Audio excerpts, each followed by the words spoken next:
let's go a few seconds early. It doesn't matter. We got about 10 seconds before the actual notifications, I guess, go out.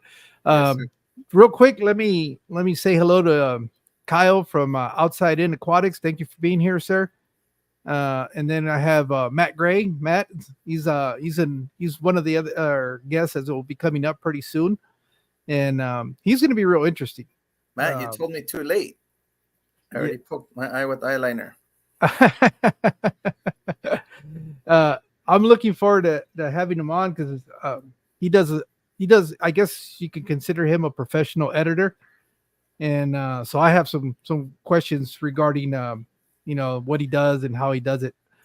So I'm looking. He also goes by Fish Troverts on YouTube, and it's pretty cool because it's I believe it's him and his wife, and they go around and they do store tours. They have a few videos up, but I'm not going to say too much because then where I'm not going to have anything to talk about when he comes up as a guest. But I really enjoy what they're doing. I love the work that Matt's doing. I think he's how would you call it? I know authors are published, but he's actually filmed a little movie, like an Oh, wow. independent movie that's on Prime, and so he's done some pretty interesting things. I mean, I'm really looking forward to having that conversation, and see what I can learn and sponge from him. Definitely. That's awesome. Let's see. We have Laro. Laro, she's one of the fellow fish keepers here in Yuma. She's here joining us tonight. Sarah, thank you so much. Sketty Nona, thank you. Jeff Hello, Kane, Laura. always supporting me. Thank you, Jeff, for everything you do for all of us, not just me. I truly appreciate that. As a matter of fact, if you guys recently saw that in my community post, I know a few weeks back on Fish Plants y Mas, I had said that when I got my first monetization paycheck from YouTube, that I was going to turn around and donate that to the Amazon Research Center for Ornamental Fish down in Peru for Dr. Anthony's research center.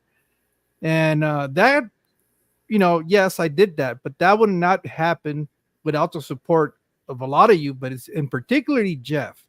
And I want to say, Jeff, thank you so much. I don't know if anybody has ever really told you this, but Jeff is contributions have been that he pays for subscriptions for a lot of people, and he doesn't only do it on my channel. He does it on a lot of other channels that I visit and watch. And sometimes I think that Jeff is only working to pay for our memberships, to sponsor membership. So he's a big sponsor. So in reality, a lot of that money that I was able to donate, a big part of it is also Jeff, and I want people to know that because he helped me get to that threshold. Because once you get monetized with YouTube, there's a threshold that you have to meet. It's got to be more than $100 before they give you a check. Hmm. So it takes a while, because if you're only going off of ad revenues and watch time and stuff like that, you're only getting cents on the dollar.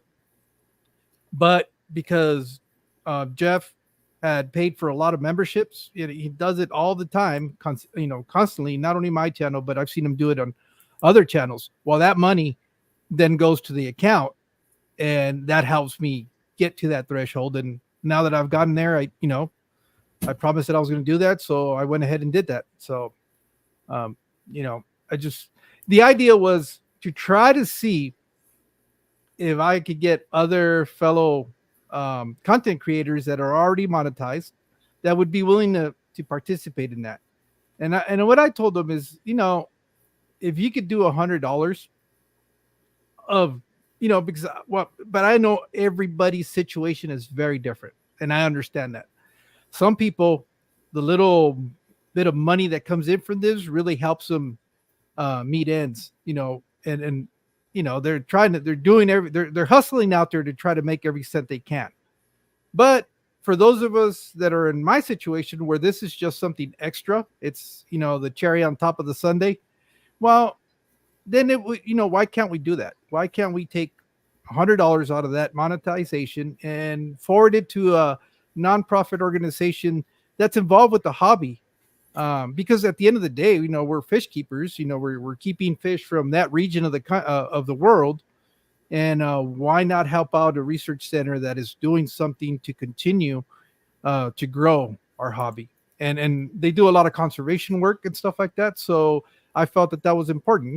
It's a little bit of a giving back to what I've been able to receive, and what we have access to because of research centers like the Amazon Research Center for Ornamental Fish.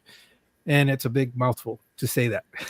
So ARCOF, I think, is what the acronym that a lot of people use.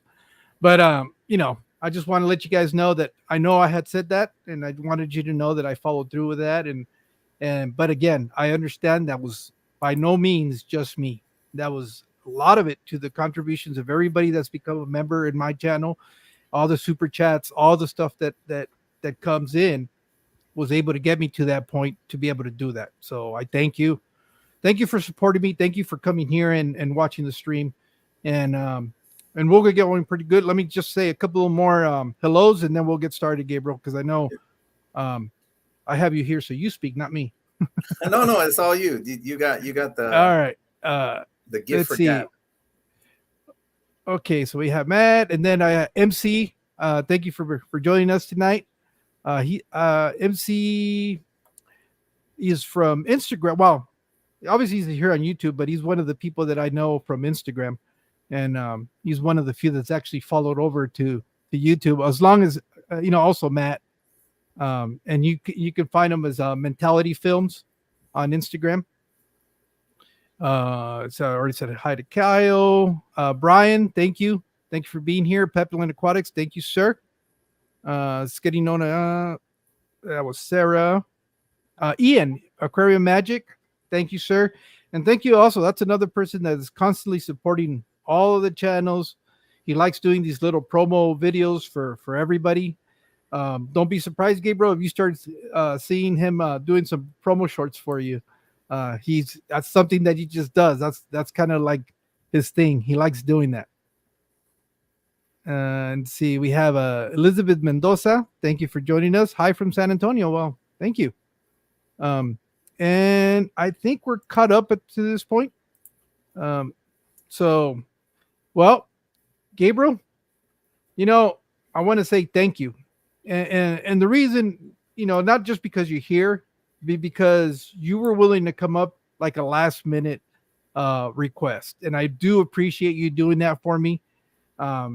My original guest for tonight had something come up, and he wasn't going to be able to make it. And he had let me know yesterday. So I was kind of contemplating whether I was just going to do a pop-up and come on, and just because I had already posted something for that. But I remember that I've been wanting to talk to Gabriel anyways. But I don't like doing the last minute request because it doesn't allow me to do the promotional stuff that I normally do. But Gabriel was a really good sport. He said that just because I called him up on the last day, I'm only going to get a few hundred instead of the billions if I had done it like a week, like I normally do. But I'll take the 100. I'll take the 100 or 10 that come with Gabriel on a short notice. That's what better. It's 100 or 10 that I didn't have before. No, Gabriel, I really want to thank you for being such a good sport about it. And I've actually, I'm not kidding about wanting to speak with you. And so thank you for joining me today. No, thank you for having me. And yeah, I mean, if you would have advertised this face for a couple of weeks, we would have had millions and billions on here. No doubt.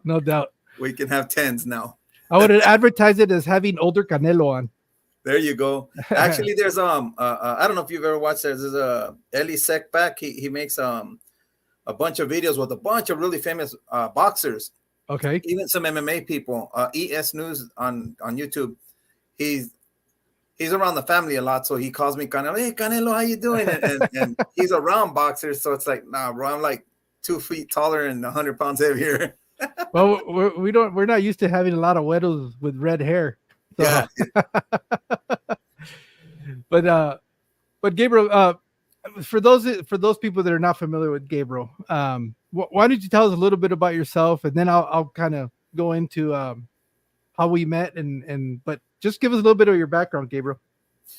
All right. So my background when it comes to fish, when I was young, we were poor, and I found a 20-gallon long fish tank in the apartment complex that we live. Someone was throwing that out. They put it next to the trash can. So I got it. I'm all happy, and I got this free tank. I knew nothing about fish, but and I also was young and dumb. So I got my fish tank, and I put some blue food coloring in there, so the water was all nice and blue. And I was all happy with. I don't remember what kind of fish I had at the time, but I'm from Oxnard originally, and earthquakes aren't really bad in Oxnard, but they're bad enough that one day the earth started moving and that daggone 20-gallon long just all over the floor. So we didn't have feria to buy myself another tank, and we were probably till I became an adult. Sorry, my wife just brought me dinner. Look at that. I got an awesome wife. But anyhow, so then once I became an adult, I always wanted a tank. I always wanted a 6-foot long tank. That was my goal. But of course, I started off with the 55 like everybody. And this was probably about 7 years ago when I first joined YouTube and wanted to see what kind of fish I wanted in there and realize how beautiful African cichlids were. So I'm watching hours of people's videos and learning how to even try and keep African cichlids alive. So I got really into it. And then, of course, me being a family man, I thought, wow, this YouTube thing, you can monetize. I don't remember how the monetization worked back then, but I know I was able to monetize. And so I'm sitting there watching hours and hours of people's videos and back and forth and getting some people to sub me, I sub them and whatnot. And thought that maybe if I could be, the next Jake Paul, then that could be my full-time job. But then about 3 years later, YouTube updated their monetization guidelines. So it literally said something to the effect of I can't, and I only probably had like 50 cents saved up in their account, which I didn't care because I wasn't looking short term, I was looking long term. But they said you need to have like 1,000 views within the first 24 hours of posting a video, or you can't even monetize it.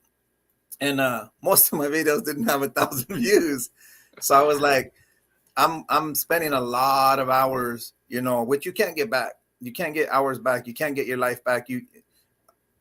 At that point, I realized I was so far from where I needed to be that I just quit making content for about 4 years. Well, I started another channel and I was doing some street racing because I used to enjoy street racing. Not in the middle of the streets, not in cities where you kill people, but we would drive out in the middle of 2 empty fields and where there's nobody there unless they're there street racing. And we did some street racing. So I had a YouTube channel where I was posting some of that, getting a few views. But then kind of got out of that because it's not real legal. and so then I just stayed away from YouTube. And then recently, like 2-3 months ago, when I came back to YouTube, I had just got a tank back. I had spent a while without a tank because I was hoping to move to Texas. So all the tanks that I had, I sold them all because you can't move all these tanks. And then after a couple years or a few years, I was like, we're never going to move. Let me get a tank again. Then I came back on YouTube and it's like, where are all my friends at? Because I had made, I really feel that you and I, Jorge, we're going to have a relationship, not like relationship, but like we're going to be homies. We're going to see each other one day at one of these shows. We're going to chit chat here and there, and I look forward to that. But I had a few different people in the past that we were there, but they all disappeared, bro. Like when I came back, I had about 350 subscribers. All of them are gone. Like none of them are still here. And I've gone to some other pages. Hey, when are you guys going to post again? And they probably all either lost the love for it or same as me. Once YouTube told them, hey, we're not going to monetize you. You're too small for us. They said, okay, bye. But then I was like, you know what? Now I'm not doing this. Of course, it would always be nice to be able to make a little bit of side income, or even to the point where, you can make enough income where you don't have to work the 9 to 5, and you can actually make money doing what you enjoy doing. Yeah. But I know that's not my ultimate goal. If it happens, cool. If it doesn't, cool. But I said, you know what? Let me come back on. Let me post just so that I can kind of see where I go, how my journey is going again. And then a couple weeks ago, I guess I could pull up my page so I could get some dates. But just a couple weeks ago, I made a video. You guys can see it. I changed the name. What's up, Berto? Sorry, and I changed the name to GNC Aquatics. It was my view, because at that time my view was just my view. What my life? You're gonna have some street racing. You're gonna have some boxing. You're gonna have a bunch of stuff of what I see in my life. That's what my channel was before. Like I said, I was gonna be the next Jake Paul, but bigger. So it couldn't just be fish. It was mainly fish, but it was a little bit of everything. But then I got this thought, you know, if I do want to get into it, not necessarily be the next Jake Paul, but maybe actually breed, make a couple of bucks, and who knows, maybe one day have my own store, and that would be my 9 to 5. Who knows? But for now, you got to start somewhere.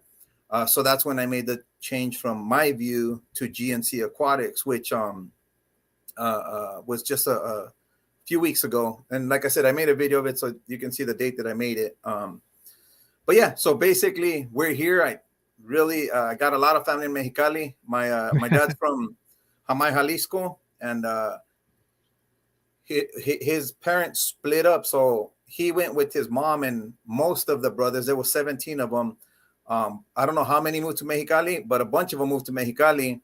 And growing up, I mean, every summer, when we had a big holiday, we're always in Mexicali. We're always in Mexicali from a kid. And then my mom ended up leaving my dad. So I didn't go for many years. But as an adult, I started going every Thanksgiving. And it's a lot of good memories of Mexicali. It's beautiful memories. You don't, when I go, I take my watch off. You just enjoy life. It was just so different. My family up there were carpenters. So they would wake up real early, work a little. Once that heat hit, they'd take a break, chill, do whatever, and then at night hit it again. So it was like a lifestyle that I wish I could have. I actually almost moved there, but my wife wasn't having it. I don't blame her. Go ahead. I'm sorry. No, I said I don't blame her not wanting to move there. Well, I told her my tío was going to give me a lot that had a semi-rundown house on it that I could have built. I told her, you'll have air conditioning in the car, air conditioning in the house, air conditioning in the mall, air conditioning in the restaurant. What more do you want? I'll ride my Harley to this side of the border, work at AutoZone, and with that, we'll be living pretty decent. But yeah, she wasn't feeling it like I was feeling it. So there went that dream again. Yeah, a lot of people do that. Actually, a lot of people will reside in Mexicali. For those of you that are not familiar with what he's talking about, Mexicali is, most people will equate or can locate Tijuana and San Diego. We're being, a border between Mexico and the United States. Well, Mexicali is just about 100 miles east of there. About 112 miles east of there, and it's the same situation. You have an American city on one side, and then you have the city in Mexico, which is called Mexicali. And so a lot of people, what they'll do is the same kind of commuting you get from people that live in Tijuana and will cross the border to go work in the San Diego County area. Well, they have the same thing in Mexicali, where you can live in Mexicali for a fraction of the cost of living in the United States and do the daily commute across the border to be able to work in the United States. So that is something I did that for many, many years. Hence why my name is Mexicali Fish Keeper, because I was living in the city of Mexicali for, I don't know, maybe 10, 15 years, somewhere like that. And that was kind of, just a regular thing in life is you live down there, you come across the border, come and work. And, it just made it a little bit easier to exist, I guess, because cost of living is significantly cheaper in Mexicali.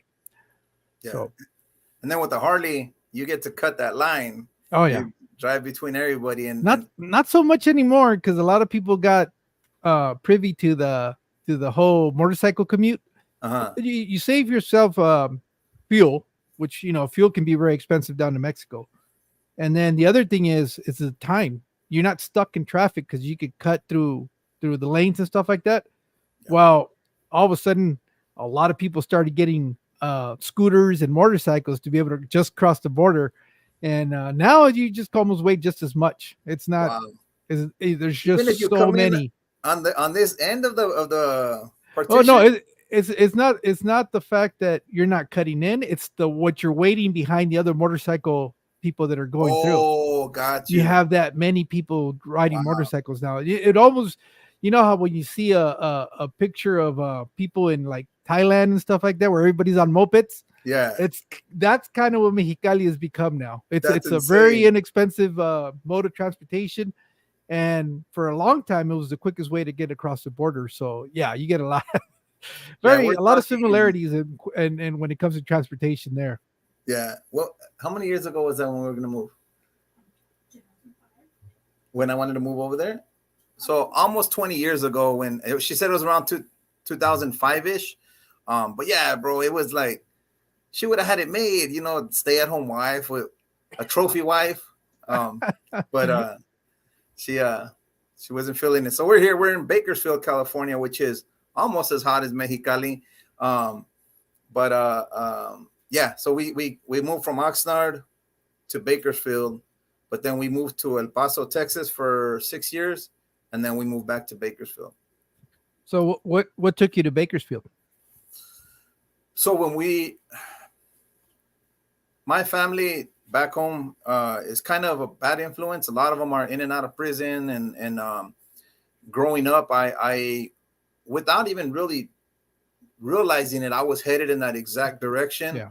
I was in the second grade, and I have the Easter bunny, and the Easter bunny's got a cholo on the shirt, and and I'm a kid. I don't know how old I am. I'm actually spray painting the gang logo on walls. I literally didn't even know what it was. I thought I was writing the word coach, but I wasn't writing coach. I was writing the gang, what my tias had on their ears and my uncles had on their necks and stuff.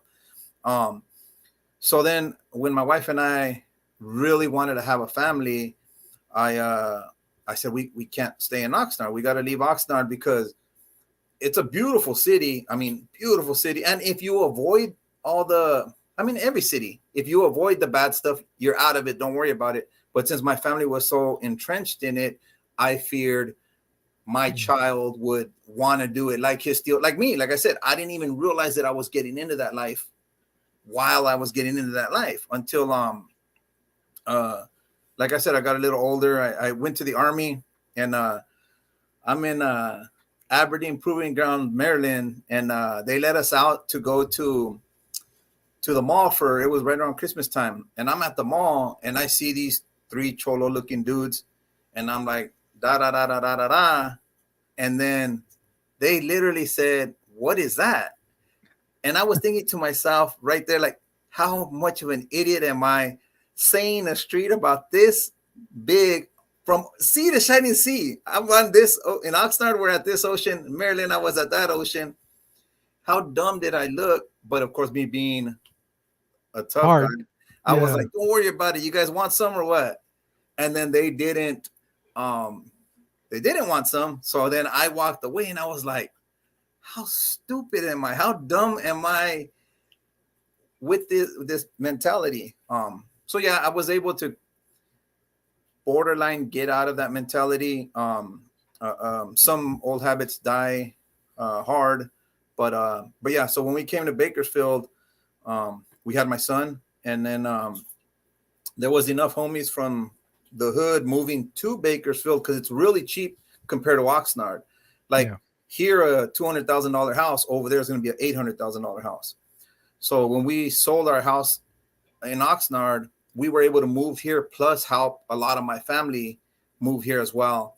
And at the same time, we didn't help them, but my wife's family also moved to Bakersfield as well at that same time. So it was just like both families just left Oxnard and came to Bakersfield. And some of the old knuckleheads had hit up my brother at a mall, and hey, we're going to take over this little town. So I'm thinking, I have a baby boy now. If he grows up there and he thinks, oh, these people are from there where my whole family is, or my dad was from, my uncles and whatnot. My son might become a knucklehead and maybe not get lucky as I am. Maybe he would get. I had friends get killed in junior high school, couple in high school. If my son got killed in junior high school or high school, my wife loses her son, my daughter loses her brother, I lose my son, and then I have to do something back. So now my wife loses her husband because I'm gonna be in jail. My daughter loses her dad because I'm gonna be in jail. And I, at that point, told my wife, we got to leave the state. We can't stay in Cal, because we could move further north, south, east, west, whatever. It can migrate just the way it did here. We're about 2 hours from Oxnard. It came here quick. Mm-hmm. So we left to El Paso, and living there for 6 years, we went to a church called Word of Life, really good church. And as I matured more, I realized it's where you raise your family, it's how you raise your family, not where you raise them. So basically, I knew I could raise them even in Oxnard, which that's a little harder because my family's all there. But if I came back to Bakersfield, I could raise my son here and just not show him that lifestyle or let him even know that I was part of it or his family's part of it. And I just raise him differently. He'll end up different. He's 18 now, never got into that cholo stuff. He didn't even know I was into it until I was talking to the high school kids at church. High school kids at church. They had me speak to them, and in my testimony, it had mentioned it a little. And when my daughter was reading it, she's like, "Papi, you used to be a cholo." Like they see this dad. They're not. I mean, so yeah, it was total. Yeah, but we don't really talk about that, you know. But yeah, anyhow, so. We came back to back to Bakersfield in 2008. No, 2012? 2011. 2011, we came back to Bakersfield. And like I said, my son's 18 now. My daughter's 21. And neither one of them ever got into that lifestyle. And of course, he still can. He's 18. They're still young and dumb. But the chances are very slight because he has a full-time job. They both have full-time jobs. He just barely bought a 2024 Honda Civic Sport the other day. And he's already so far ahead of that lifestyle to go back with. Quick story, since we're at it. If I'm talking too much, let me know. I'll stop. No. So when I was like 17, 16, something like that, I had a little 86 Ford Escort. And I'm cruising down, and there was Saviors was this road where a lot of people cruise in Oxnard.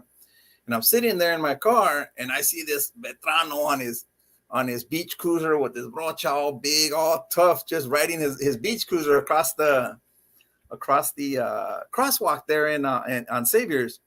And I was like, damn, when I grow up, I want to be like that. Like, I want to be this tough Veterano on his. And then I was like, wait, that fool's on a bicycle. I already have a car. Why would I want to, take 10 steps back to that?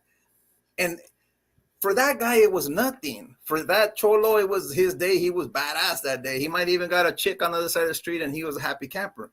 For me, that was a huge lesson. Like, bro, you really need a change in here. You know what I mean? And then when I was 17, I got my ex pregnant.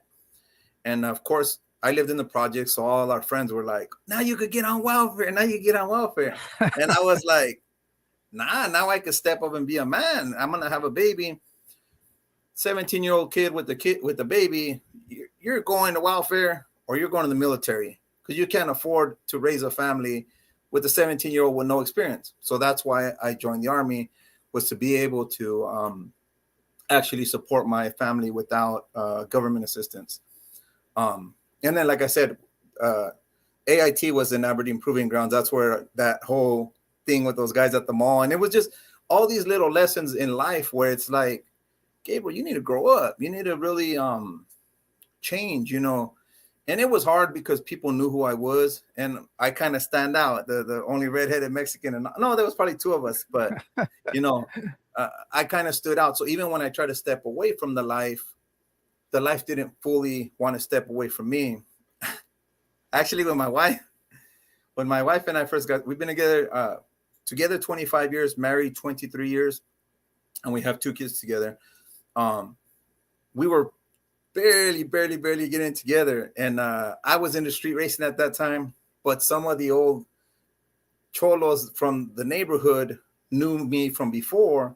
So, well, anyhow, it turned out to be a really ugly situation, and I thought it was over. My wife had never, she wasn't into cholo, she wasn't into any of that. So I my brother and I got into a shootout with a bunch of these guys that were trying to jump me when it was just me against 9 of them, 10 of them. How much you think were there? Those dudes, like 9 or 10 against me. And then so anyhow, after the shootout, I thought it was over. I thought she was gonna be like, I don't want no part of this, but here she is 25 years later. Hey, in the comments, I can't see the comments, so I'm not ignoring you. I usually say hi to everybody. I'm sorry, I'm not trying to ignore you. And I clicked the button where the screen got bigger. Yeah. I don't know how to unclick it to see the comments again. You don't want to push buttons and get lost, huh? Yeah. Yeah. I don't know if I can walk you back out of there. No, that's fine. I just let people in the comments know. Hi, thank you guys all for coming. Whoever's here. Like I said, I saw Berto earlier. Hi, anybody else that has come in. I'm not trying to ignore you. I don't know you're here because I don't know how to click out of here. Oh, okay. So if you go to the bottom right-hand corner and put your cursor over there, it should say where it says exit full screen. Hold on. Let me get my old man glasses back on. Oh, go to the bottom right-hand corner and you'll see where it says, okay. And then it'll take you up to then just hit where it says comments and you should be able to see them. Yeah, I see them again. All right. Yeah, I since I couldn't see it, I hate, you see the glare right there? You can see my laptop. That looks so horrible. That's why I took them off, because the comments were gone anyway. So I figured I'm not reading it. I could see. So when I was young, I only got one good eye. When even that one's not as good now that I'm 40 years old. Well, 46. It started going bad about when I was 41-ish. So I need glasses. But I looked in Mexicali. I didn't see anyone that does that. But in Tijuana, for $1,500, they could do that surgery to fix my eye. Oh, okay. So probably early next year, I'm hoping, if everything goes well, I'm gonna go get my eye fixed. That way I don't have to wear glasses anymore. Oh, okay. Yeah, but no, I can kind of understand to that whole growing up and moving your kids to get out of a situation. I grew up in LA. I was born in LA. As a matter of fact, we used to live in Lincoln Heights, right in the middle of everything that was going down there in LA. And my father made the decision when I must have been 7 or 8, because I was just starting to go to elementary school, and we used to live in some apartments, Parkside Avenue. And I guess I didn't get to see it, but my parents and everybody in the apartment complex, I guess one of these kids that was involved with one of the gangs, the night before, they had a scuffle there at the apartment, and the poor kid, they ended up hanging him from one of the railings from the apartment complex. And that, when my parents saw that, was like, no, we got to get out of here. So they moved us back. My dad is originally from Tijuana, but he was raised in Mexicali. And all our family from my dad's side resides in Mexicali. So that was kind of like the drop that just or the straw that broke the camel's back. And my dad said, you know what? I don't want my kids to be around this type of environment. And we came back. I still have family down there, and some of them decided to go into that lifestyle. I think it's true. If we had still been in that environment, you grow up thinking that that's the norm, and you think that's normal, and you don't see what's wrong with it, and you end up making sometimes bad decisions. So thankfully, my dad was willing to sacrifice everything that he had down there, and said, you know what, this is not for my family. So I can understand you doing the same thing with your kids. And I mean, I totally relate to that, because that's what my dad did for us. And thankfully he did, because who knows what my life would have been like had we stayed there, or if I would even be sitting here today. Because at the time, this is like in the late, Well, that must have been like in the mid to late 70s, early 80s when things were starting to get real heated up in the LA area when it came to the gang, the stuff. So, you know, um, I can totally understand the thought process behind what you did and why you did it, and because it does resonate with me. But so you come back to Bakersfield. You said you're into the automobiles. Is that something that you've always done, or how did you end up getting into the car culture? That's funny because that's like a whole story. I'll kind of condense it a little because my wife said I was annoying. Uh, so no, look. Before you get going, the last thing I want you to be is short. The whole idea to have this is to be able to have these conversations, get to know you a little bit better. So if at any time the time is to talk, this is it. You see, can you tell my wife that again? Yeah, I'll tell her. He said, if any time is the time to talk, right now is the time. I'm not annoying. I need to talk. Anyhow, so My friends sit there and oh, she's got someone watching.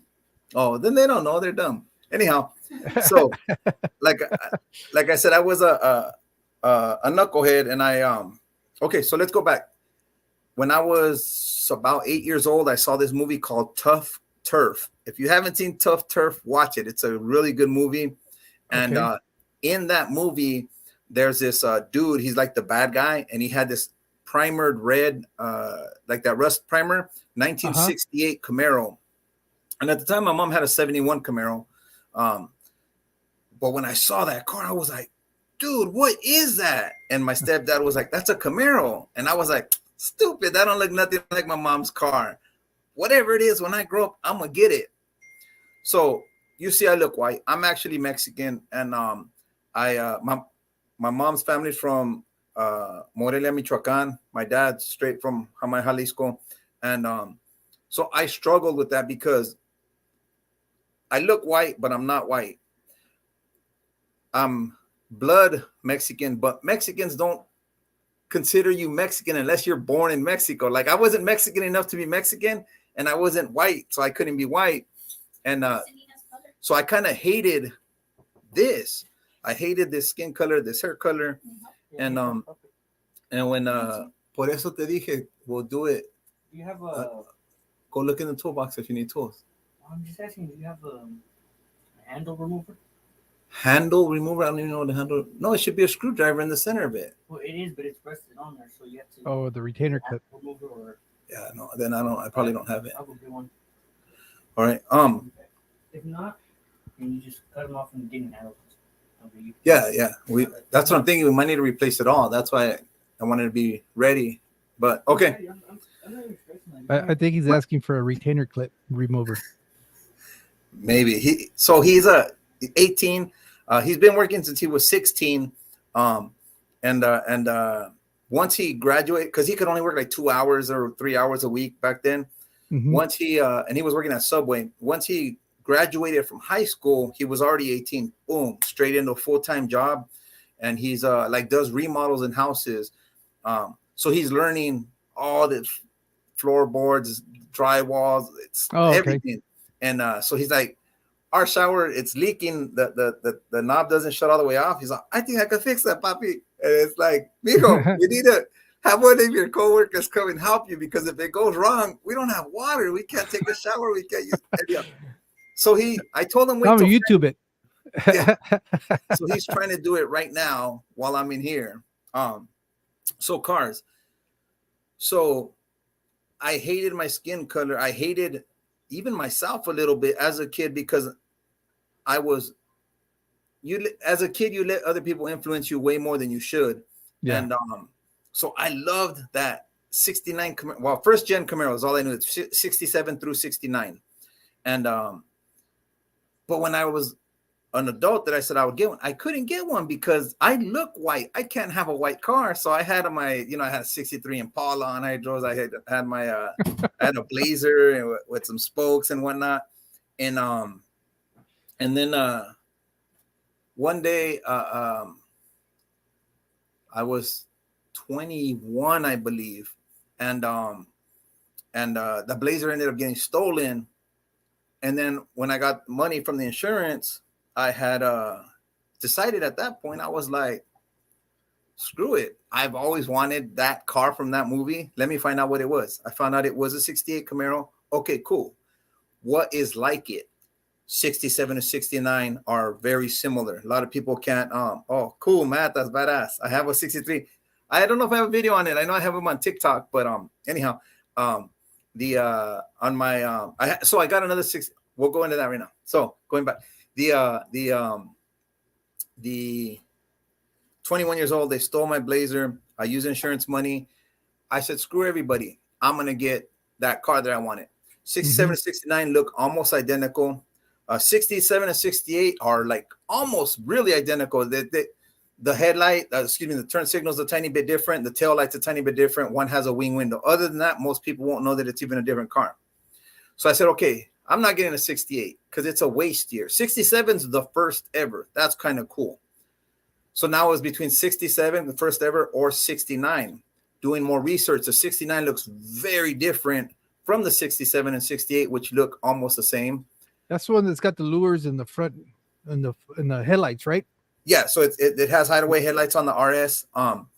But it near the rear tire, it's got these 3 like shark gills that the 2010s have. But Okay. 69 was the only year that had it all the way till 2010. And 2010, they tried to mimic the 69 because it was the baddest ever. So and that year in 69 was the first year that Chevy won that big race with their ZL1, a 302 engine, which is not common for a Chevy. But anyhow, so I said, I'm getting myself that 69 Camaro. So I ended up getting that 69 Camaro.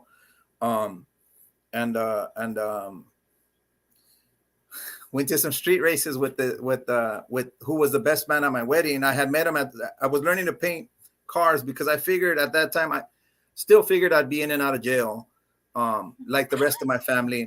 So I figured, what can I do to still make money when you're in and out of jail? Paint cars. You can do that in my backyard while I'm out. And then when I'm in, the customers are going to have to wait.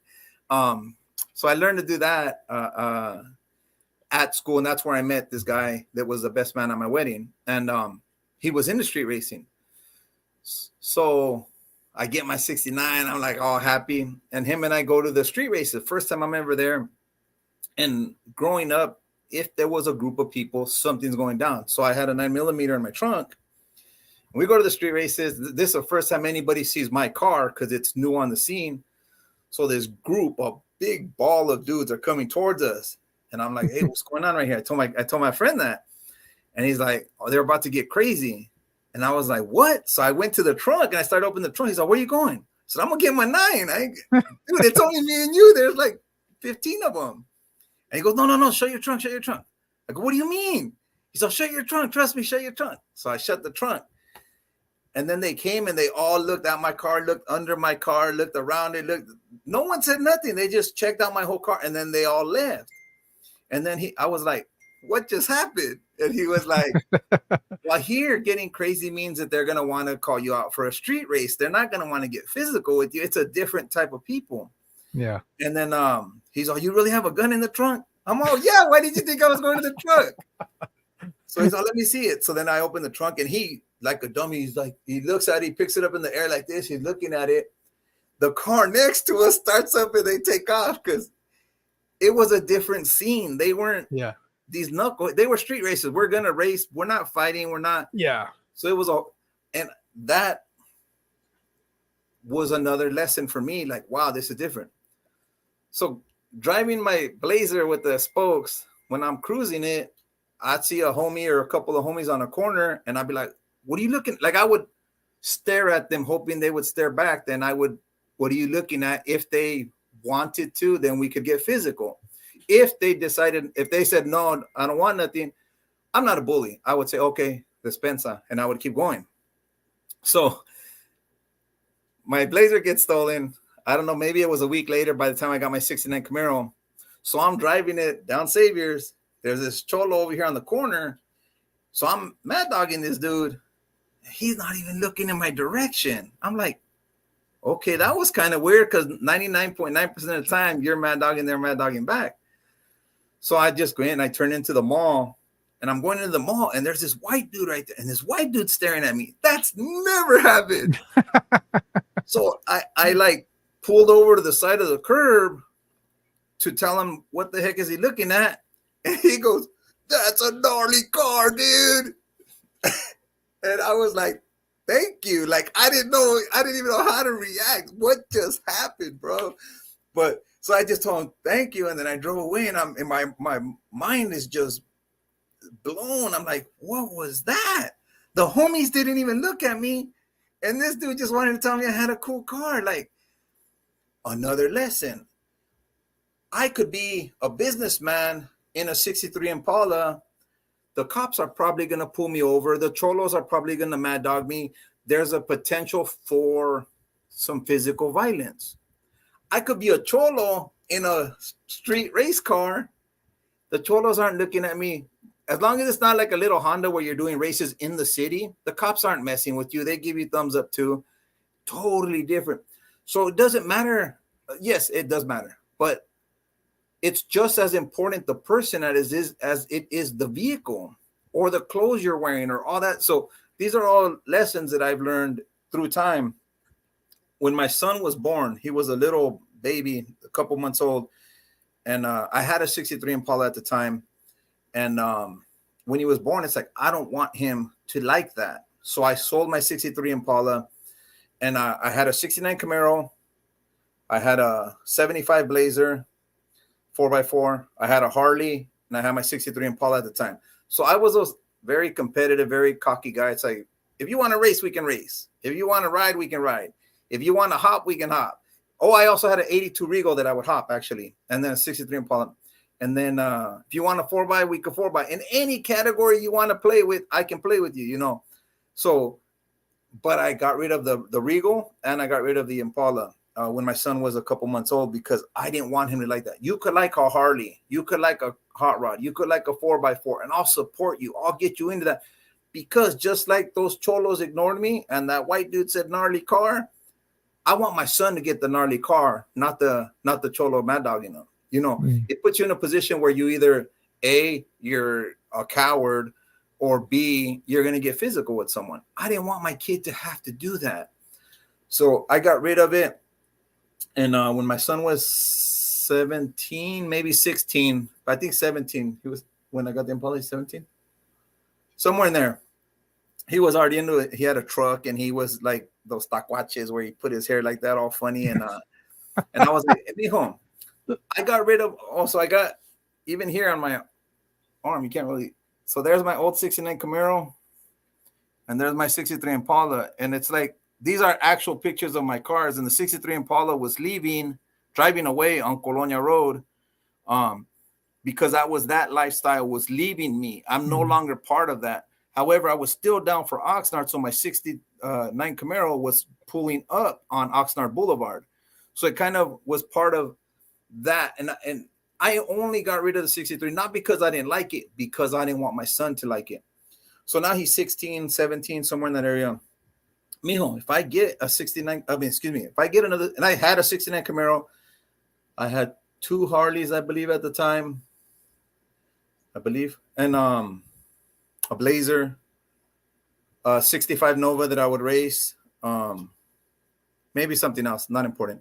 And I told him, if I get another 63 Impala now, are you going to become a knucklehead and want to wear Dickies and white T-shirts, and now you're going to want to become a cholo because I got an Impala? He's like, no, papi, I like my car. I'm into this. I'm not into that.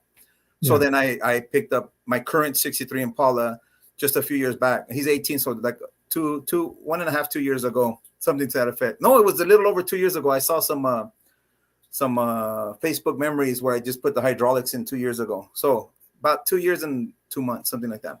Anyhow, so that's the 63 that I got now, and he's past that. Like I said, he's got a full-time job. He realizes, not saying that a cholo is bad or anything. It's just that mentality. If you don't fix that mentality, it can put you in a bad situation.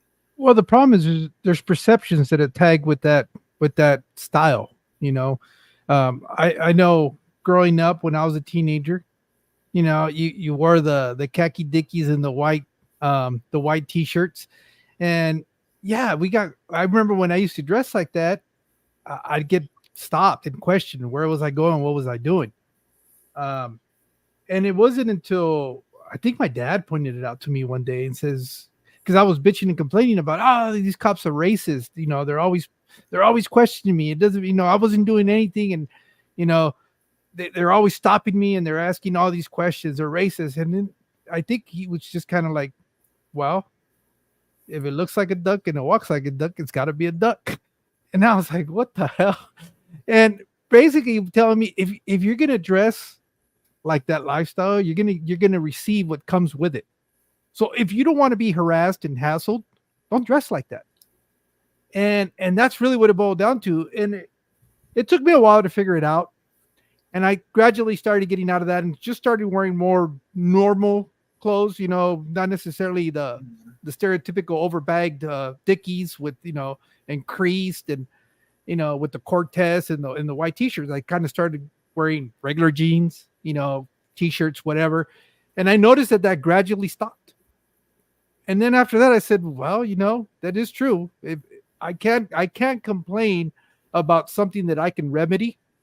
If I put myself in those situations, of course, I should be willing to accept the consequences of doing that. It's whether it's right or wrong is indifferent. Yeah. Because we all have choices. So you just got to live by the choices you make. And it wasn't until that conversation that I had with my dad that it just kind of made me think and go, okay, well, maybe he's onto something. And ever since then, I've never had trouble, because even today, if I look like this and I wear that attire, you know, wear a Dickies shirt, button-up shirt, and some Dickie pants, and you know, the reactions that I get from law enforcement and stuff are going to be totally different than if I just dress like we're dressed. You know, people don't even give me a second look at, you know, it's just another guy. Yeah. So yeah, I totally understand that. I mean, and you know, I know as when you're younger, you don't realize that, and you get caught up on the fact that you think that is wrong and it's racist and this and that. But the problem is, for a very large percentage of that group of people that follow that type of attire are more than likely doing things they're not supposed to be doing in the first place. Oh. So even if you're doing everything right, just because you kind of look like that, of course, people are going to want to question what's going on. And, you know, even people's reaction when you're walking down the street, you know, I remember people just kind of like, and when you're young, you're stupid and you think that's cool because, oh, they're afraid of me. You know, they're afraid that, you know, they're afraid of me, and it's respect is what you think as a stupid kid. But it's not that. They're not treating you like that out of, you know, because they think that, you know, you're hard or all that. No, they're thinking because you might do something to them. And but you know, I think a lot of it, the idea of moving out of LA and being raised out here, there wasn't really a big push to get pulled into that. A lot of it, the reason I was doing it is because every year I was going down to LA, spending every summer down there, because when I would be out of school, I'd go with my cousins, and that's where I would pick up those stupid habits and come back and thought I was cool.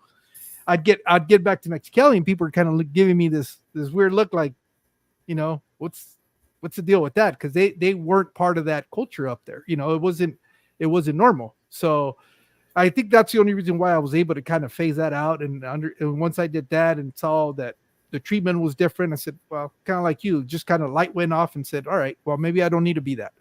Why am I trying to pretend to be something that I'm not? Yeah, I try to tell my kids. So right, wrong, or indifferent, I know, I actually know many times the cops mistreated me and went overboard. Like, I'm on the floor and they accidentally knee me in my ribs, of course, or which, yes, they went overboard. However, or they would just stop me, search me, whatever, which they didn't have a reason, but they did have a reason.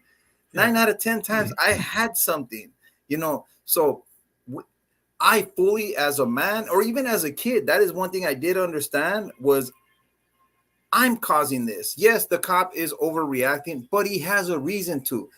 Yes, he's searching me right now, So one time, my brother had a '63 Impala, and I don't know if you've ever had wow, on the '63 Impala, the bottom of the dashboard actually curves and is kind of like this. So the cops pulled us over. I had a 25 in my pocket, and I was able to put it right there. And because it had this little lip under the dashboard, it held the gun right there, and it didn't fall out. The cops came and they searched us, searched the car, pulled out the seats. Yes, they didn't have a reason to do all that. It was just a couple of knuckleheads in a '63 Impala, but they did have a reason. They didn't know they had a reason, but had they seen my gun or had they saw me before I put it up there, or if it did fall out, they would have had a victory, which in that situation they didn't. They didn't catch us. So I fully understood that although they are overreacting or although they are doing stuff that they technically shouldn't, I knew why they were doing it, and I knew it was my actions causing it. So the whole stop and frisk thing, is it right? Is it wrong? I don't want to get political, but they can catch people with stuff sometimes. And Wow. The thing is that it becomes the odds of finding something that you're not supposed to have are highly increased yeah, when that happens. It's just because it's part of the lifestyle. I mean, that's if you're into that, it's because you're into that lifestyle, and that lifestyle sometimes has some things that they're not of the most legal standing. So, but it is what it is. Luckily, like I said, that was just kind of a phase, and I was fortunate enough that I wasn't in a situation where you really couldn't get out of it. Because I have friends and family that have grown up in those areas, and it's either you become it, or you become their little beat up toy, because they're always punking you, and so it's just like I said, my circumstances were different. I was very fortunate, and I'm thankful for that. And my life is what it is now, maybe because of those choices my parents made. So, oh yeah, definitely. Your dad. It's awesome that you can think of that and thank him now, or at least mentally know what he did for you. And I guess my kids not knowing the history, which is I sheltered them a lot. Like I said, they didn't even realize that I was into gangs as a kid until they saw me about to preach to the high school kids on why they probably shouldn't do that. Or I'm not fully aware of what I said at that point. I have videos of it and whatnot. But anyhow, that's when they first saw. And my son has a couple of times like asked me questions like, oh, that's pretty cool that you were able to beat this guy up, or that was cool that people could be scared of you or whatever. I'm 6'1", 252 pounds. I was walking around about 280. So I'm not the smallest dude in the world. So just my size, or my son's a tiny bit shorter. Well, he's like 5'10", I believe. But he used to be really short because he was a preemie, and it took him forever to grow. But he was small, and he would see like at school how these bigger kids people would just fear them just because of their size. And he was like, Papi, that's cool. I got him into jiu-jitsu, and he realized even at slightly smaller size, he was able to take on men my size, yep, and wear them out. So anyhow, I seen him at times look at that and like it was glamorous, or like, oh man, it's cool where this guy, they won't beat him up because he has all his homies. And like, there's been a time or two where he's tried to get, he bought some Dickies, and my wife was like, no, you don't. You're going to wear those to work and ruin them with paint because you're not wearing those. Even at 18, I don't care. You're still our kid. You still live under our roof. And my wife is weird like this, dude. We support each other 100%. So there's been a few times in his life, throughout his life, where he's maybe tried to get a white shirt and some jeans or something. And we're like, no, you're not wearing it like that. That just doesn't look right. And we raised him right where he respects us. No kid fully likes their parents when they're kids, but he does respect us. I communicate with him just the way I'm communicating with you. I rarely have ever yelled at him. I haven't spanked him since he was a little kid. because I never had to spank him no more. He knew that I was willing to, so I never had to. So he respects us. So even now, like I said, where the other day, a few months ago, where he bought those Dickies, he's 18. He's like, I could buy this now with my own money. Yes, you can, but that don't mean you can wear it.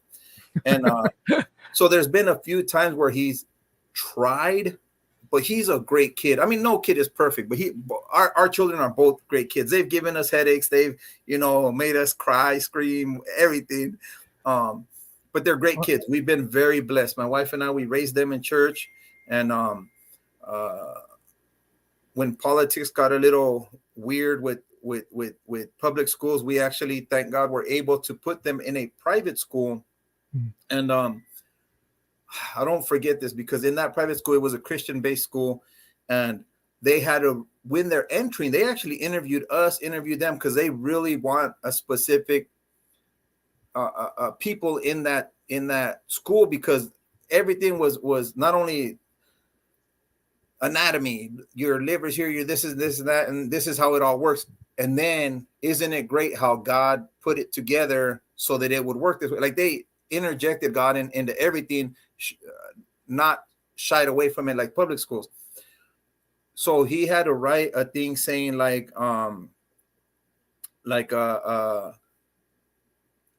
how was your life before you knew God? And he told me, Papi, what do I write right here? What do you mean, mijo? He says, it's asking me how was my life before I knew God. I had no life before I knew God. Like, he literally grew up in church. So it was like such a proud moment that my wife and I, that she was Catholic. I was Catholic. Born and raised Catholic. When I turned 14 or 15, I got jumped into the hood when I was a mocoso. I was like 12 years old when I first got jumped in. Yeah. When we were in high school, one of my homies that was my homie in high school, I mean, he was my homie. He got jumped in, I believe, the same day I did, but I could be wrong. We're in high school now, and he actually went to a church called Victory Outreach. They really focus on cholos, drug addicts, stuff like that, to try to get them out. So we were in high school, and this guy he's a saved Christian, and he was coming over here where the homies are to try to save more of us. Dude, but they would these dudes would treat him like crap. They would say some ugly things to him. And it's like, dude, if he wasn't a Christian, you wouldn't be saying that to him right now. You're only saying that to him because you know he's not going to hit you. I actually pulled him aside because him and I had history. And I told him, hey, they're disrespecting you every day and you can't do nothing about it. I don't want to see you come here anymore. He's okay, bro, I have to. I go, no, you don't have to. I don't want to see you coming here anymore, or I'm going to get into it with you. Oh, Gabriel, don't do that. We have history, da, da, da, da, da, da, da. And he goes, this is what God's calling me to do. I have to be here. And then he goes, even if you kick my butt, I have to be here. And then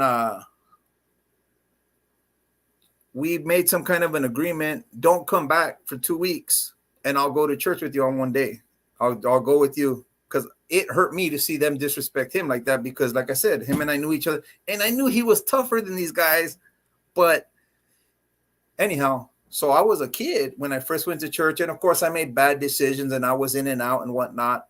But once you get that little bit of foundation, now when I was, married to my wife now and ready to get back into that, what's up, vibes? It helped me get this huge change. And like I said, my kids aren't into that, which is beautiful. And I'm not into that. So I got way sidetracked, but yeah.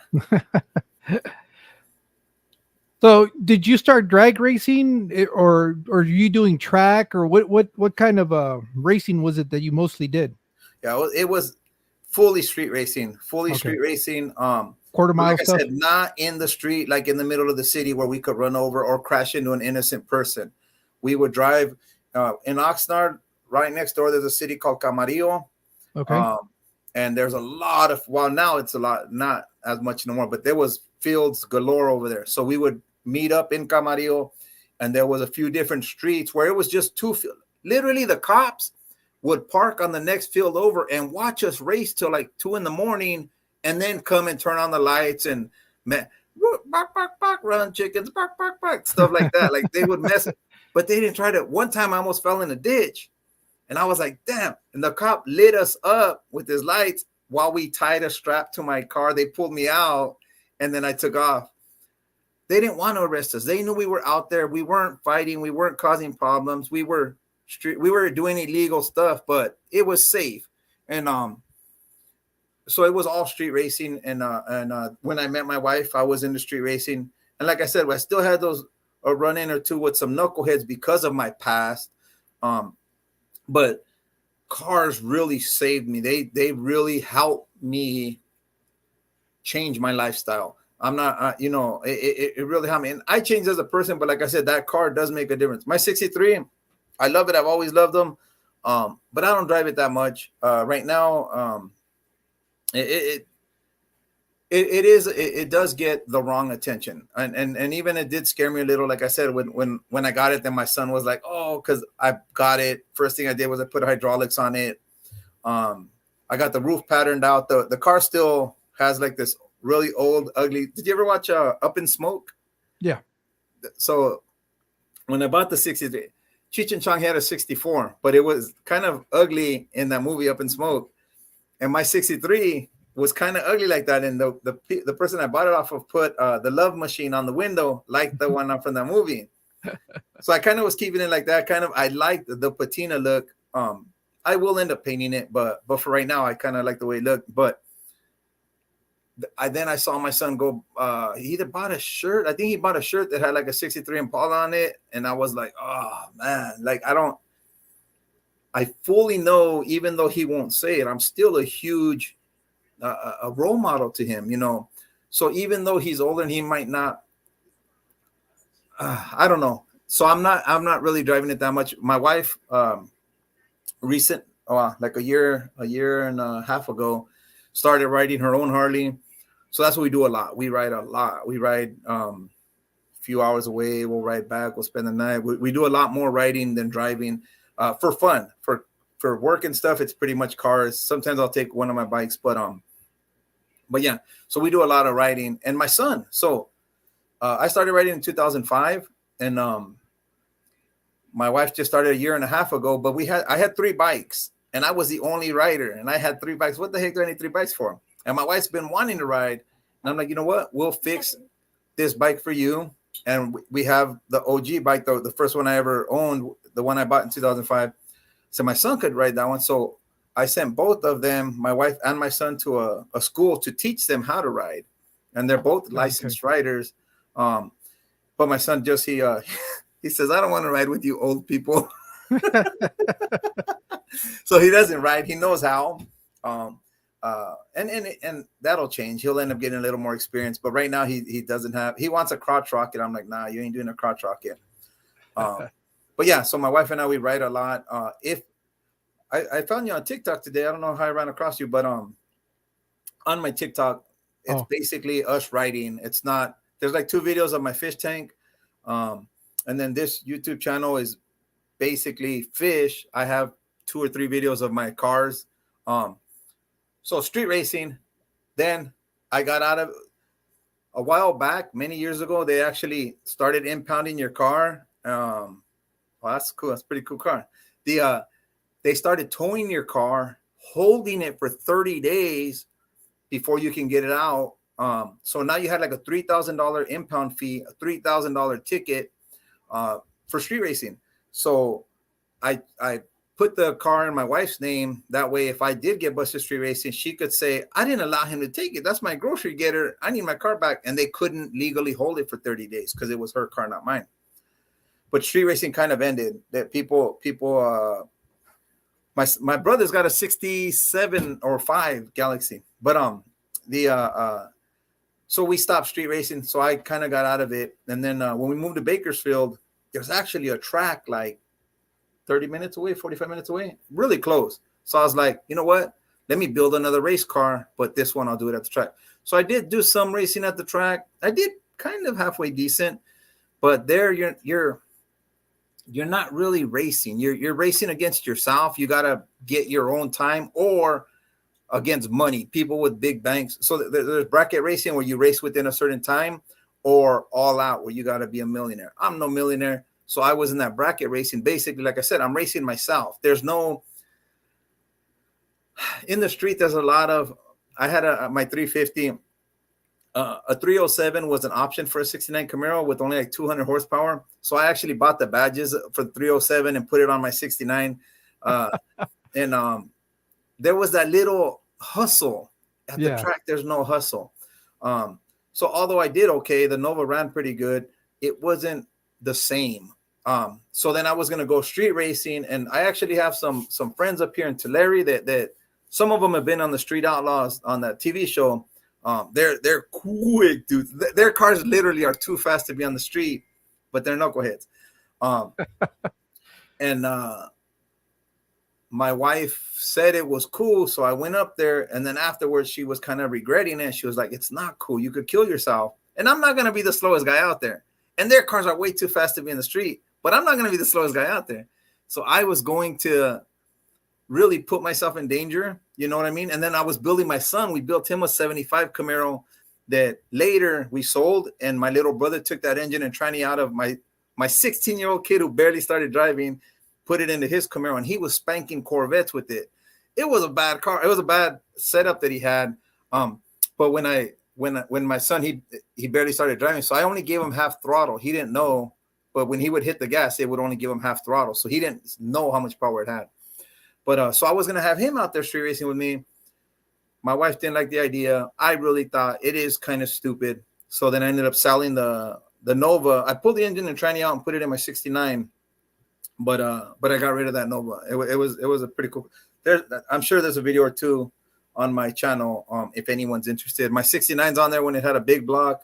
My 65's on there for sure when I first got it running and stuff. But anyhow, so yeah, I did a little bit of track as an adult, and then was going to go back to the street, decided against it. And like I said, right now, my Blazer, it was a 4x4. I made it a 2-wheel drive. I recently put a 5.3 in it so that I could try and make it my daily driver. My 69's got a pretty built motor. It'll run high 10s, all motor. And then I got a 600 shot of nitrous, which I don't know what that'll put it at, maybe low 10, high 9, somewhere in that area. I don't know. I don't know what the 600 shot would do to it. But then, like I said, we got 3 Harleys. Mine, I have one electric glide where I drive that for distance. When we go to wherever, Santa Maria, I'm riding that. In town, I have a Softail Standard, which is the first bike I ever owned and learned to ride on, actually. Then my wife's got a badass bike. Her bike's beautiful, and just got it painted. I actually have her tank down here. I sent her front and back fender to a airbrush guy. He's gonna put some roses on it and stuff, but made it more her. But yeah, so we do more riding on the Harleys right now. So there we go, baby. That's when the motor was pulled out. So I pulled out the big block right there, and I was gonna LS swap it, and then I couldn't do it. I couldn't put an LS in it. So then that's when I put the small block out of my Nova in there. But yeah, it sat in my backyard like that for a little while. But yeah, what was the other one you had on the trailer? Huh? Let's go back. Well, this is what it looks like. But I know you had another one you were working on the trailer, but it went by real quick. I didn't get to see it. That's a 65 Nova. That's the one that I was racing at the track. It was really consistent. I did pretty good, and I almost took an event, but I hyped myself up too much, and I ran too fast and got kicked out. But yeah, so yeah, the 69, it's to me the best car ever built. If I were a millionaire, I would have that same car, but I would have them just put all new stuff in it, put some like basically get a new Corvette and put my body on it. You know what I mean? Have all the modern technology in it. And yeah, that body style is just beautiful. See, and that's my Blazer in the back when it was a 4x4. Now it's a 2-wheel drive.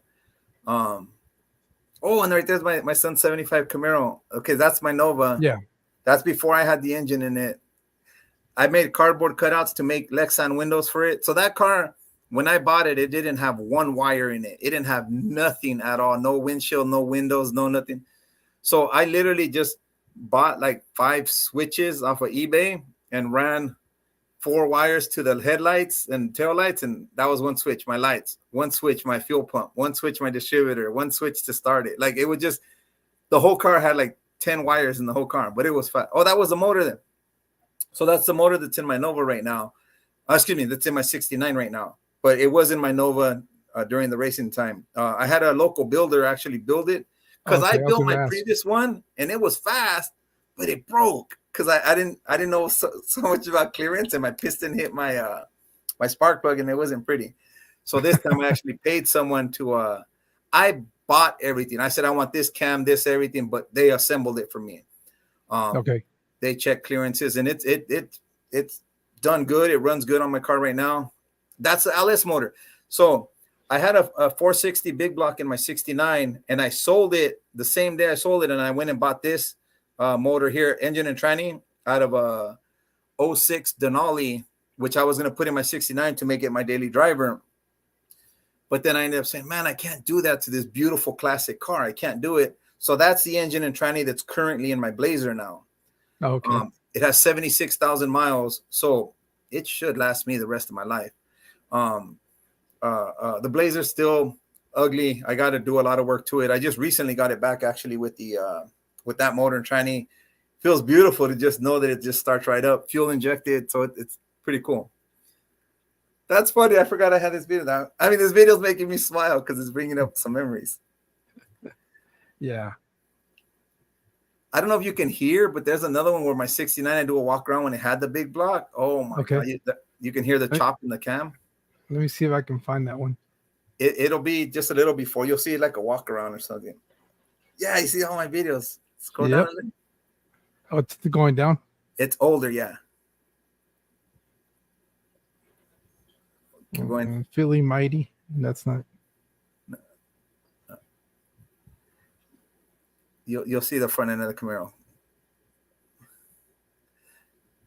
That's me doing a tattoo on some dude. There it is right there. See that? Click on that one. Can you put volume on it? I could, but I don't want to get copyrighted. Oh, it's just an engine. Oh.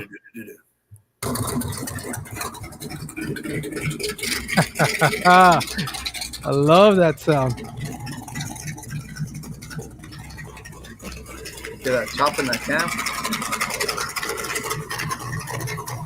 That's a 461 with 566 horsepower. If I could go back, I wouldn't have pulled it out. It looks so beautiful in there. That sounds really good. Yeah. The current engine sounds similar to that. It's just a big block, has a real deep whoa, and the small block is more of a it's a higher pitch because of the cubic inch. But my current engine, it's got a really badass motor. But it's not that deep. It don't sound as deep as the big block. If I could go back, I would have never made any of those changes. But of course, you could never go back. It is what it is. So on the motorcycles, it's mostly just cruising, right? You're not a speedhead on the bikes, are you? No, not at all. So that's why I never got a crotch rocket, because I know I'm stupid enough. I'm smart enough to know I'm stupid enough. If I would have got a crotch rocket, I would have wanted to do those wheelies. You have to, you know what I mean? So I never owned a crotch rocket. I went straight from not ever sitting on a bike to buying my Harley. And it's funny because so that was actually there you go. Yeah. They run, baby. But that's kind of a story too. So a previous boss that I had, he was selling a crotch rocket CBR 929 or something like that. It was like a big bike.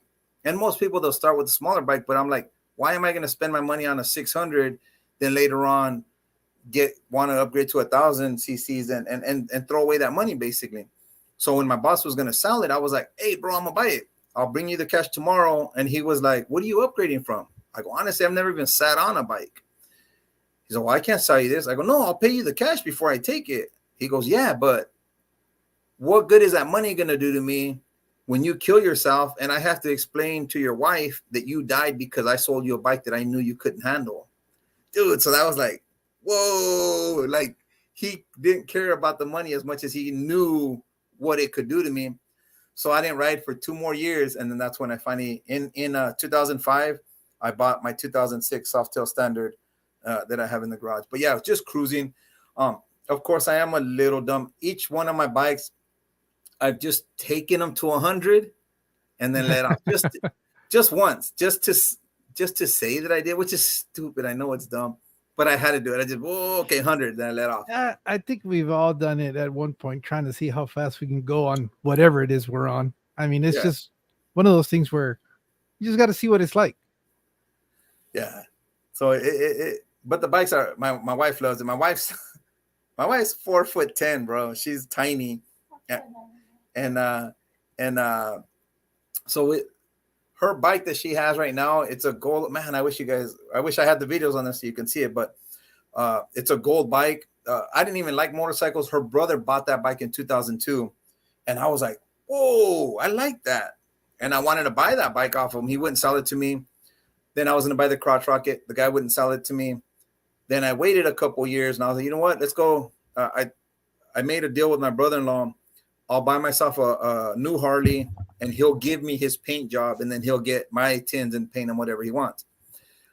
In 2006, the Harley made their rear tire a 200 series rear tire, so it's a big fat tire. So his tins wouldn't fit on my bike. So I ended up buying it anyway. I wasn't able to get his paint job. Well, actually, what I did was we're in the Harley. I told him pick anything in here, and Bakersfield, California. Jeff. I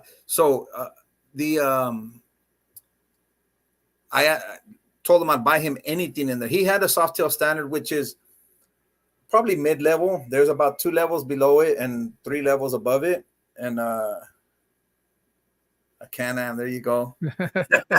I wanted a trike, but my wife said no, that I'm too young for a trike. She won't let me get a trike. But why? When you can ride a Can-Am, and it's just like driving a car. Yeah. Yeah, she's so anyhow, he didn't sell it to me, so I bought mine. Then in 2007, I took him back to the dealership, offered him the same deal. He still wouldn't sell the bike to me.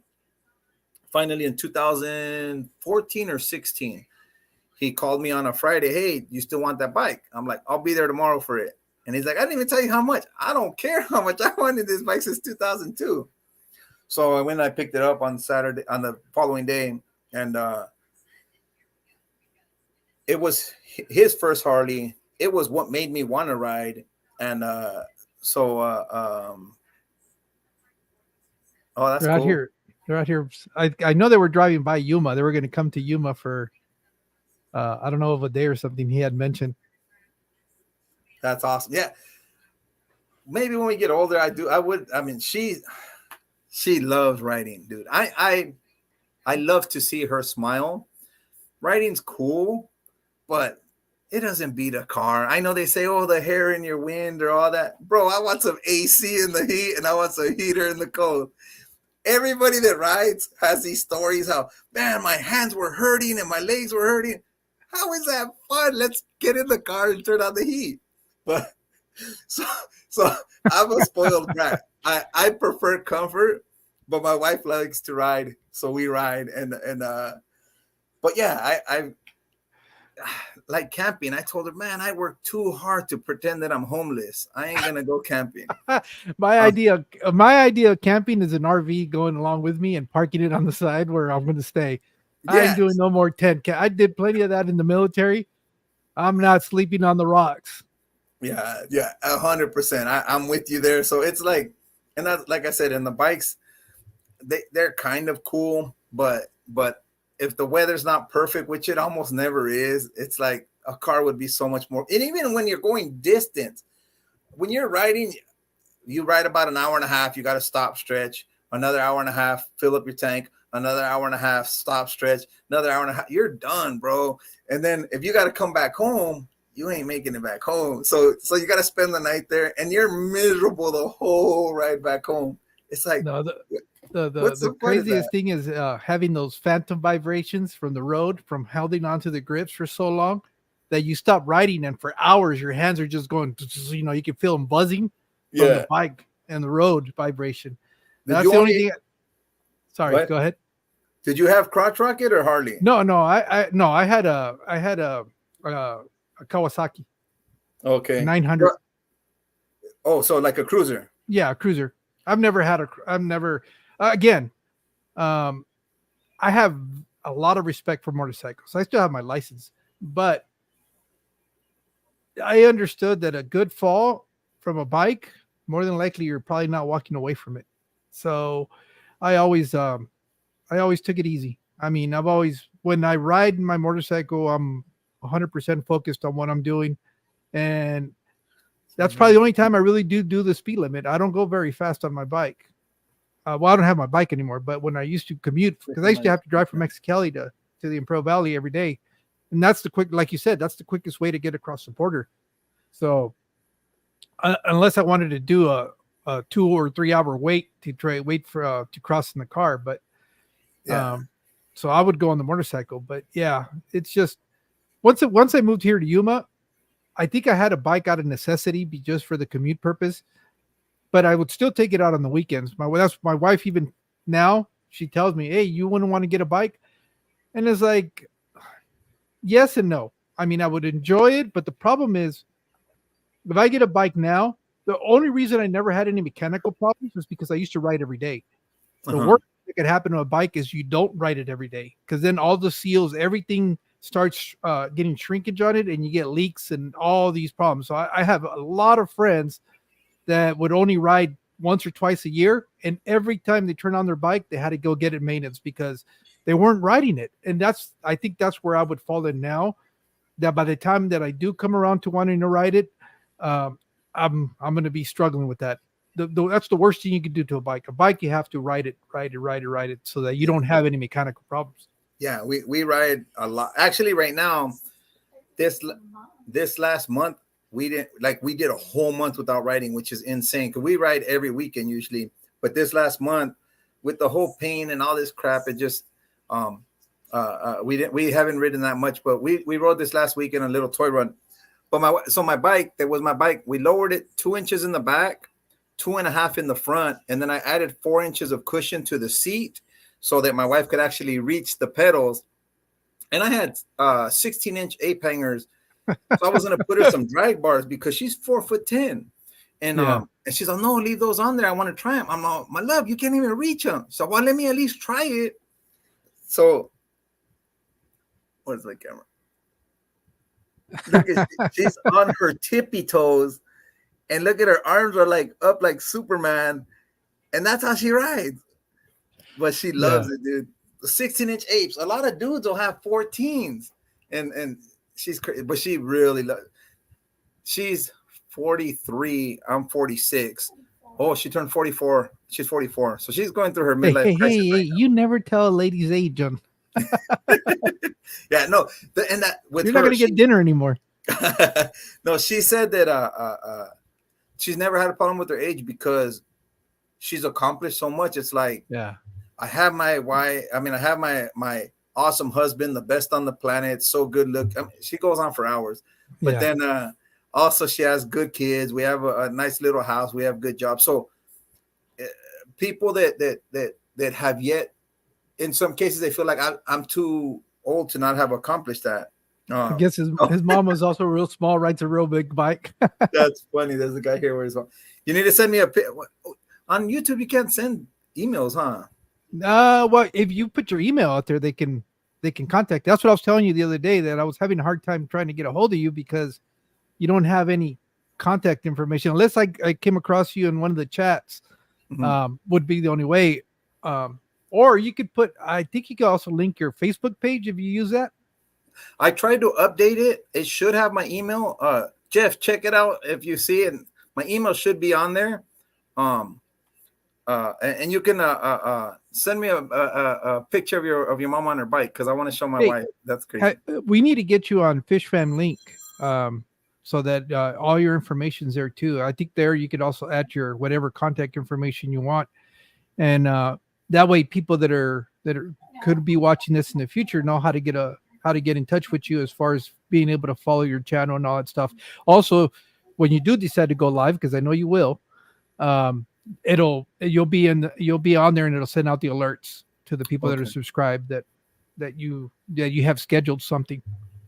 Yeah, I mean, so the whole live thing, I feel kind of like, who's gonna watch it? I mean, the thing is, if I start going live a lot, then all these chicks are gonna be on there. Then my wife's gonna be like, "Babe, you got to get off of YouTube because all these girls are always on there." And especially if I take off my glasses, it's a wrap. It's over. That's why she's sitting right here, right now. Yeah, I can only imagine the chuckle kind of, hovering above her head, kind of like, say something else. Yeah, no, she's an awesome wife, like no other. Like, she puts up with. I mean, I'm great. I really am great, but she's great. Like, we're great to each other. I know what I've got, so I'm good to her. She knows what she got, so she's good to me. She's, like I said, I had 3 Harleys and I was the only rider. How many dudes have 3 Harleys and they're the only rider in the household? Yeah. And not only did I have 3 Harleys, I had like 2 hot rods, my 4x4. And I had way more toys than I needed. But I don't drink. I don't do drugs. So it's like some guys spend hundreds of thousands of dollars throughout their life on alcohol. Mine's on cars. At least I could sell them if I needed to. I'm trying to multitask here. Sorry about that. No. I was trying to make somebody a moderator. Here we go. He's usually here. Sal's Fish World. He's been enough of my streams that I'm gonna put him to work. He can curse me later. But yeah. So okay. So we know your history growing up as a kid. We know your car enthusiasm and your bikes. So sounds like you're a busy guy. Where in the hell did you find time to keep fish? And why did you start keeping fish with everything you were doing? Like I said, I loved it. And so I didn't plan to do this, all this back here. I didn't plan when I first got my fish tank back, I was just going to do one fish tank. And dude, so I'm a Christian, way before in our previous house, I actually built, if you look at some of my old videos, I was building a fish room to try to do some breeding to hopefully, like I said, I was going to become the next Jake Paul. I was going to quit my 9-to-5 and I was going to, be a YouTuber and I was going to make fish. So my job would have been YouTube and breeding fish. To heat and cool a daggone homemade shed out there, it wasn't in the budget. So it wasn't going to happen. So that kind of killed it. And like I said, I was hoping to move to Texas. So I got rid of all my tanks and whatnot. Once I realized we're not moving, I was like, you know what? So back then when I was breeding, one of my wife's coworkers, her husband wanted to get into fish because he saw me into fish. And I actually gave him some babies that I had bred. Just gave him some, here you go, bro, get started. So right now, when I wanted to get back into it, of course, I don't want to waste money because of it is what it is. And I'm on Craigslist. This lady gave away a free 80-gallon fish tank. And I was like, free? Dude, I'll go up there and I'll go grab it right now. She didn't know me. I didn't know her. I got a free 80 gallons, not the 6-foot long one that I wanted, but dude, it's free. That'll get me back in without spending money. I had posted that on my Facebook, thank God that someone gave me this free fish tank. My wife's boss was kind of angry at her husband for a fish tank that he had that was leaking over their floor.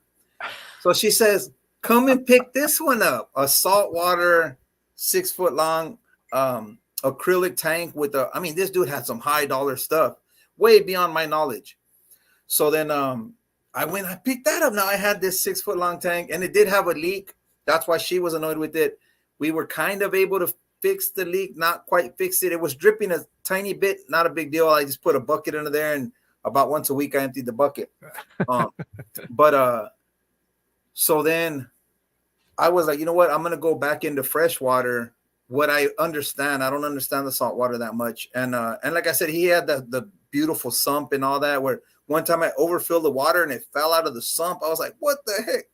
It was too much for me. So I had told my that friend that I gave those fish to a long time ago. I go, hey, I'm gonna get back into African cichlids, and then he's all, I still got that tank over here. He had my tank that's in my living room right now. He had this 6-foot tank on a stand and everything. He's, I still got that tank over here if you like it, because I had a downgrade. How much you want for it? You can have it, bro. Come pick it up. I was like, duh! So I went and I picked it up, and now I had the acrylic tank plus the 80-gallon one. I breed. I'm up here, dude. I got my next video. I have them today. I got my blue Moscows, real blue Moscows, not like that. Not the or red tails or whatever they were. So I got a blue Moscow guppy colony that I just got today, and then over here I got blue cobra guppies. Up here, I have yellow lab cichlids. Right behind me, right here, some blood dragons. I don't know if those are males and females yet, so I'll have to wait. I have some yellow lab babies, and then over here you can't see them, but I got some blue dolphins. So right now I'm barely getting into it. So I don't have any inventory yet because I'm barely starting. But I wanted to start with 3 guppy strains and 3 cichlid strains. So I have the blue Moscows, beautiful. My next video you'll see them. I barely got them today. Then the blue cobra, so I could have like a $3 fish. Like if you guys want a $3 fish, here these are $5 at PetSmart. These are $3.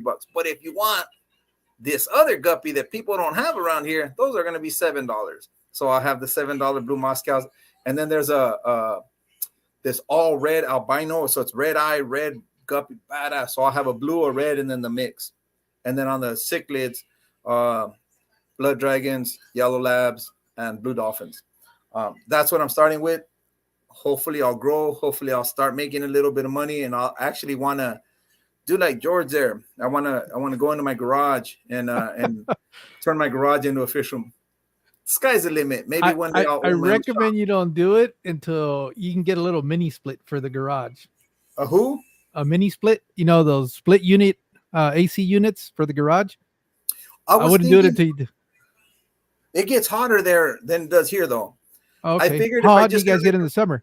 Oh, it gets hot. It'll get like 103, but you guys get like 113, you know? Yeah, 114, 116 is the average. And it depends. It'll get up there, but it could get up there. I don't know how hot, but it gets hot. It gets over 100, and we'll have a few days in a row over 100. But I figured if I just had a swamp cooler in the garage, open the doors. Is Bakerfield humid or is it dry heat? No, dry. Okay, yeah, you'll be good. You'll be fine. So our previous house before here, we had this little house on the other side of town, and we had a swamp cooler, and just there was a shaded tree though right over the swamp cooler. It cooled the whole house. We were perfect. We didn't even need an AC. Here we're spoiled. We got an AC in this house. But I figured with just a swamp cooler, and on the very hot days, I'll open the garage door a little or to let it vent out. I think we'll be fine.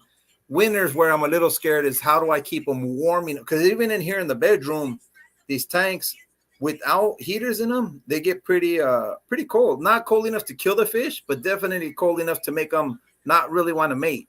So I'm still learning. If you look at my channel, you'll see as I barely started getting these set up recently.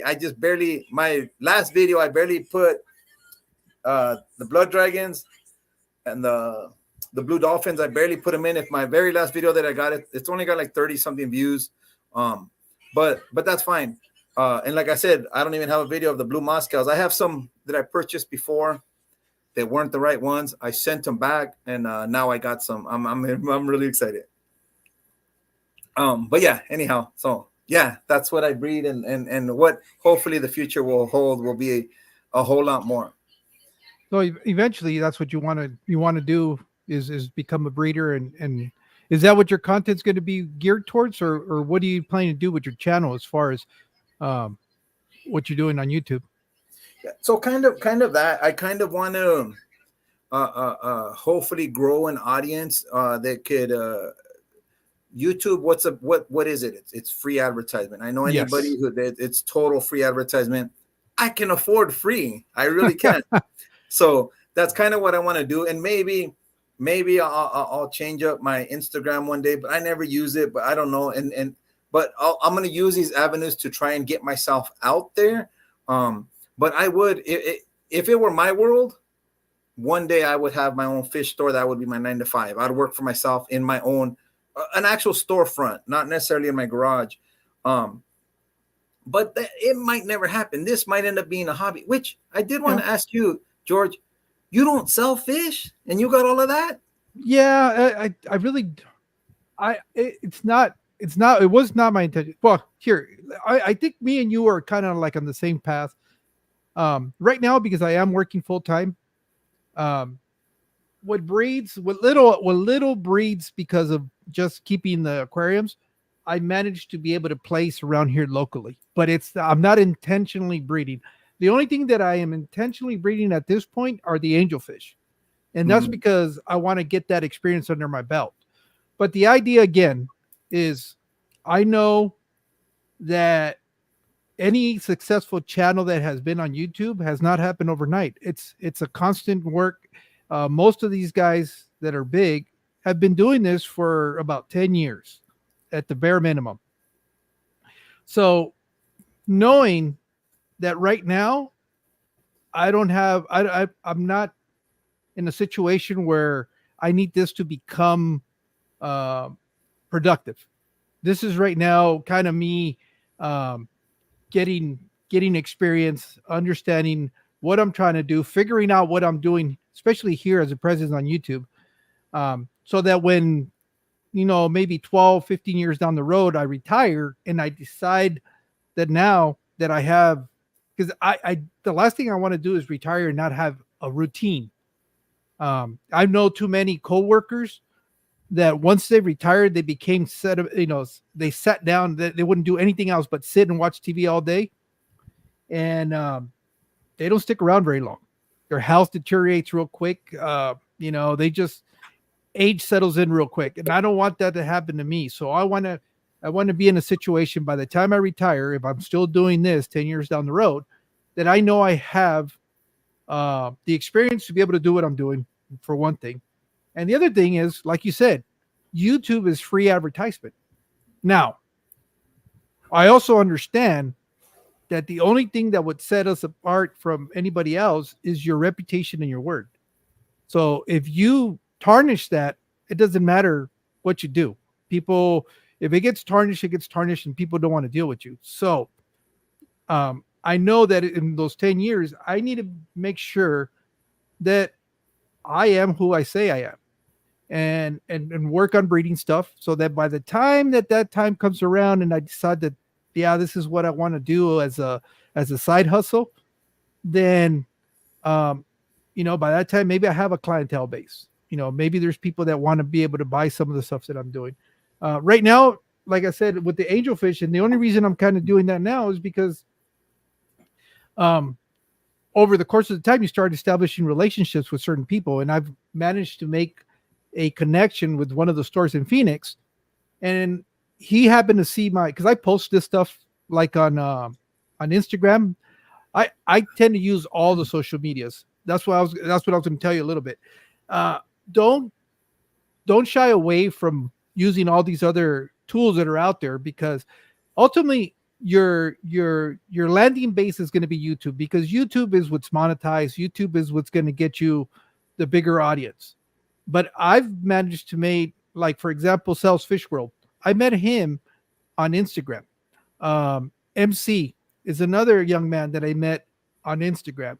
And even though not everybody that I know on Instagram comes over, eventually some of those people, if they like what you're doing, will start migrating over and also help grow your channel. And that's one of the keys that I think that one of the reasons why my channel has grown very quickly is because I branch out. I reach out and tap into the Instagram side of it. I know Matt that's in here. I met him mostly on Instagram because he's constantly posting stuff over there.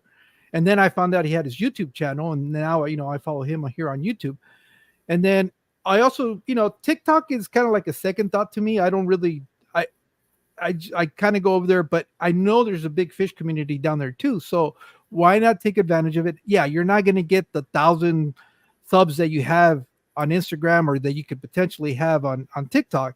That doesn't automatically translate to having those here, but it does drive traffic. And I think Aquatica 87, Ross, he's another guy that I kind of saw some of his stuff on Instagram, and he's also doing the stuff here on YouTube. And I'm slowly seeing.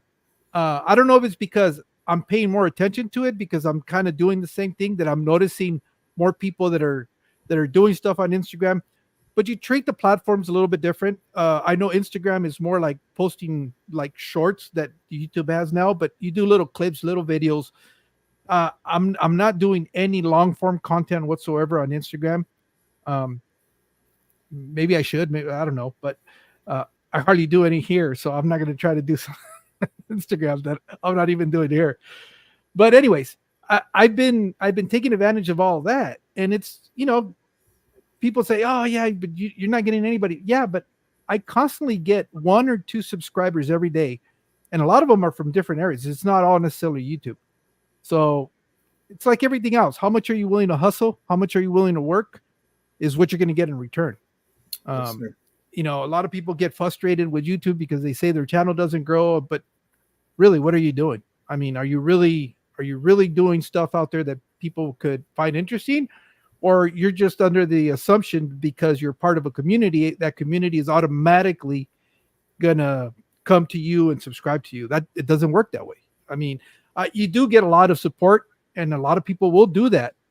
But if you really want to grow, you got to be doing stuff that people want to be able to watch and see and enjoy. I mean, again, like you said, time is the one thing that we don't get back.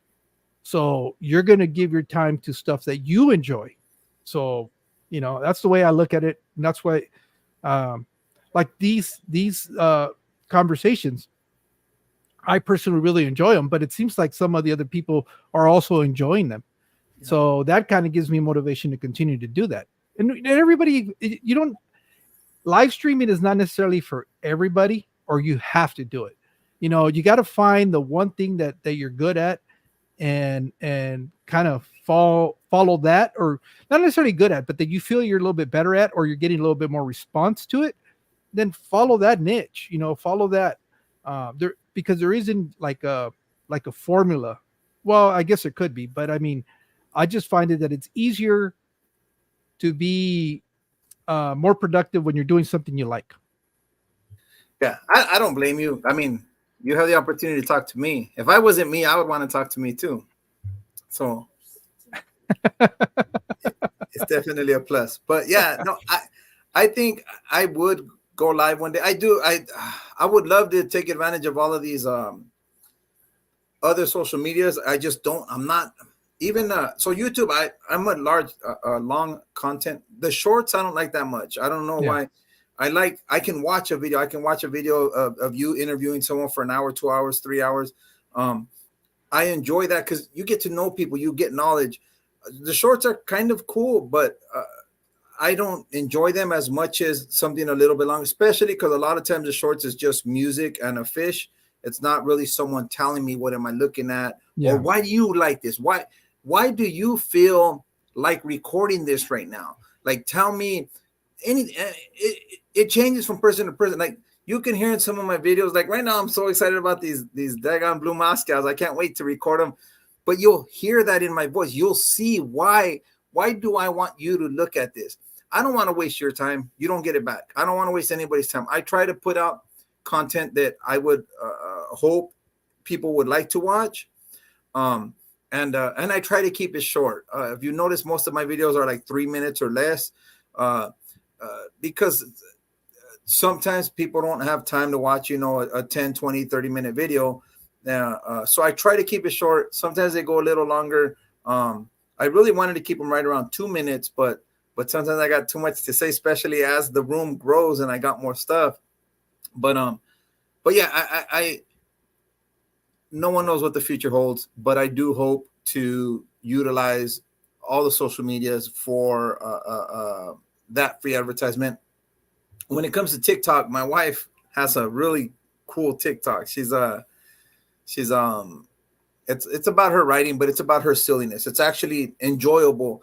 In this life, there's a whole lot of anger. In her video, her TikTok, she's silly, and she's a biker, but she's silly. She doesn't take herself too serious. So it really her TikTok's enjoyable. My TikTok sucks. It's just me riding a bike. It's not cool. It's not like, it doesn't differentiate me from anybody, but hers is actually really good TikTok. And people see that she doesn't have a whole lot of followers, but people do notice her when we're in different cities and whatnot, and like, hey, aren't you Araceli? And so it's kind of cool. But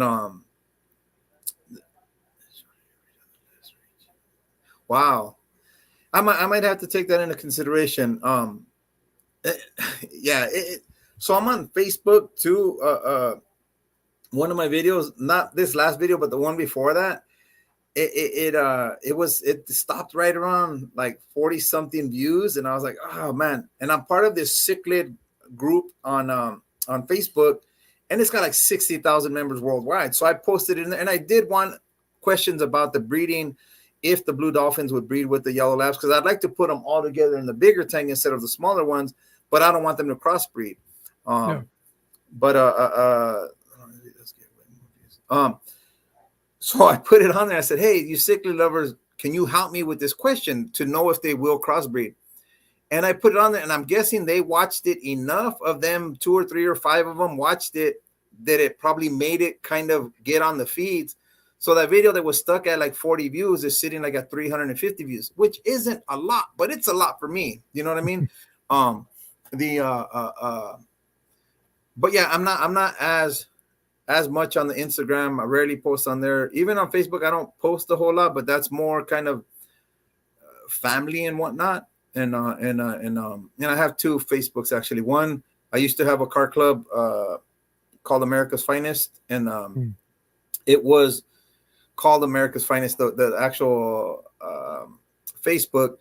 But then a few years back, I got a little political, and Facebook banned me, and then they didn't let me have America's Finest anymore. They actually banned it. They wouldn't let me get my account back. After a couple years, I was like, dude, give me back my account. And they gave it back, but now I'm not political on it no more. But that account has like 5,000 subscribers or friends, excuse me. So once I actually have some inventory, I'll pick up a little more on that, and the TikTok, the Instagram, on all the other social medias. Once I have something to maybe sell, I'll try and work that route right now. Right now, my route is I'm trying to get into the breeding, get it working. Then once I actually have something, then get into those other social medias. Hey, Gabriel, give me a second. I got to be right back. Okay, yeah.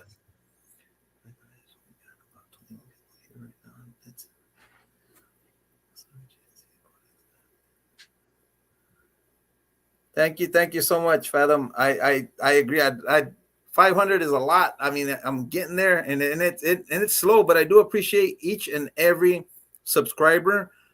Some of you guys have your channel set up to, when you subscribe to someone, it doesn't show that you subscribe to them. If you do subscribe to me, let me know. Hey, I sub to you. I will sub you back. I do sub back, and I'll go through your content.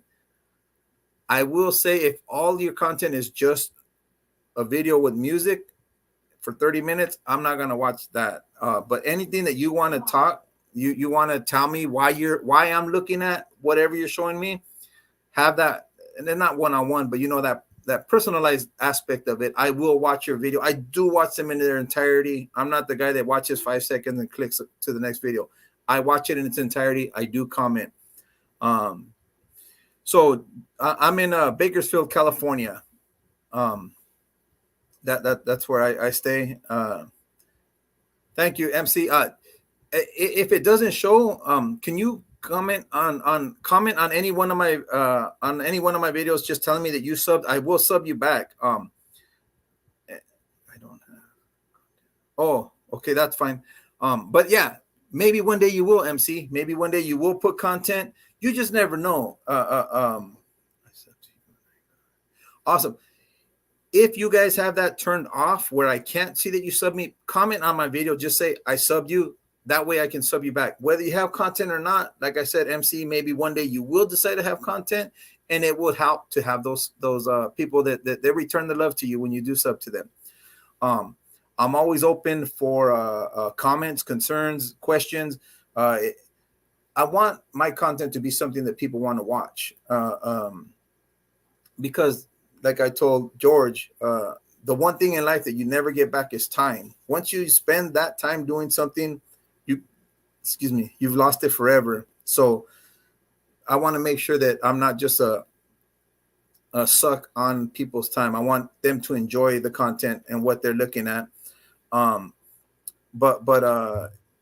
Yeah, I do want to. Sorry about that, Gabriel. No problem. I took the time to shamelessly plug myself. I'm trying to get to 500, baby. Hey, there ain't no shame in that.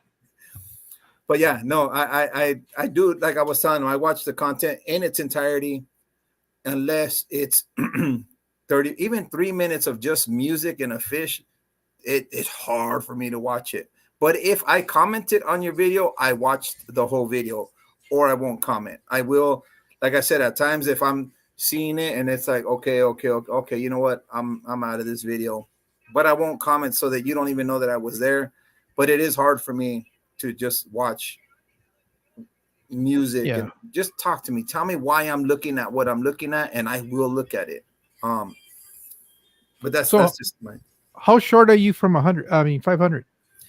Let me see right now. I was. Hold on. Let me click right here. I'm still far away. I'm at 420. Oh, okay. So it's 80 more. But the good news is, what's actually really cool is right before I got on here, I was at 412. So I've gotten 8 new subs during this podcast. So like I said, please, if you got it set where it's not gonna tell me that you subbed, just comment on anyone. I subbed you, and that way I can get you back. But if it does tell me you sub me, I'll sub you right back as soon as I see that message, and then I'll go in through your content. And if you have 150 videos, I'm not going to look at all 150 initially. I'll look for some that draw my attention for whatever reason. I'll watch those in their entirety. I will comment on those. And then the new ones that come up, I watch every new video that, unless I don't like, man of your word. I'm going to touch that right now, George. But unless it's just music and fish, or music and almost anything, I'm not probably going to watch that whole thing. Going back to you, George, the word, the man of your word. I was raised, if a man isn't a man of his word, a man isn't really a man. So that's one thing I raised my children. You're going to make mistakes. You're going to do stupid things. I'll be more mad at you for lying about what you did than whatever you did. Whatever we do, fess up to it and let's fix it. But I 100% believe what you said earlier, that you got to be a man of your word when it comes to life in general. Here in the fish game, once I do start selling, of course, if I start, the dude on eBay who sold me blue Moscows for like $36 and they weren't blue Moscows, I'll never buy from. I don't leave negative comments on eBay. Even if I buy something and it breaks right away, I accept it. It's like, I bought it for $10. Who cares? But this dude, I did leave him a negative comment because, like, why would you do it? And then when I first got it, I emailed the dude, hey, bro, you might have sent me the wrong thing because a blue Moscow is blue. This dude's orange. And please. Yeah, I remember you showed me the picture. Yeah. So, yeah, and then he didn't respond, and he doesn't do refunds. But then I got eBay involved, and then eBay said, we don't care if he does refunds or not. You mail them back to him. Once he gets them, we'll refund you in full.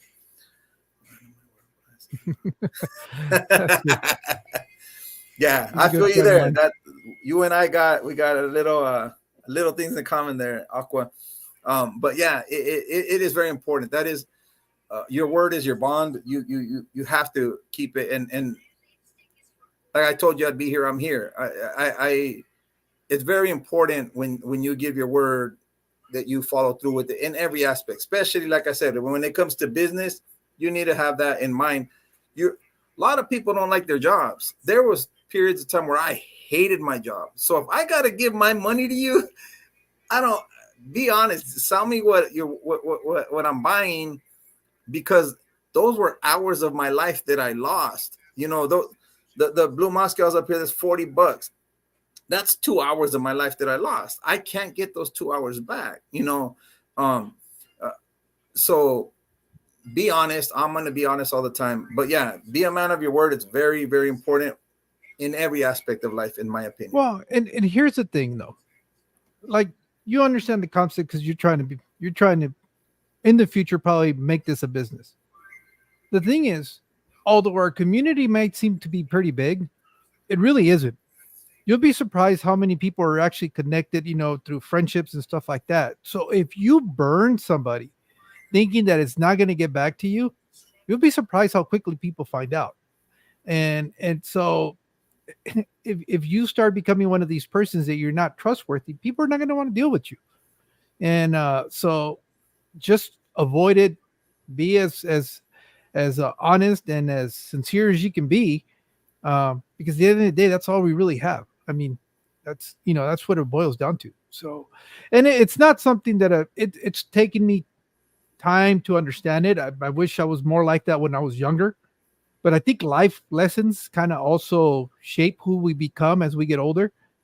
To the point where stuff that I didn't think was important when I was younger, now I understand the reasoning behind certain things and how important they are, and how much weight they carry. So, you know, that's I try to live by it as much as I can. You know, and if you know you're not going to be able to hold up, well, then say it. I mean, just, you know, say, look, I was trying to, but here's what happened, or whatever. Or if you make a mistake, own up to it. There's nothing. I mean, none of us are perfect. None of us are perfect. Yeah. So it would be impossible to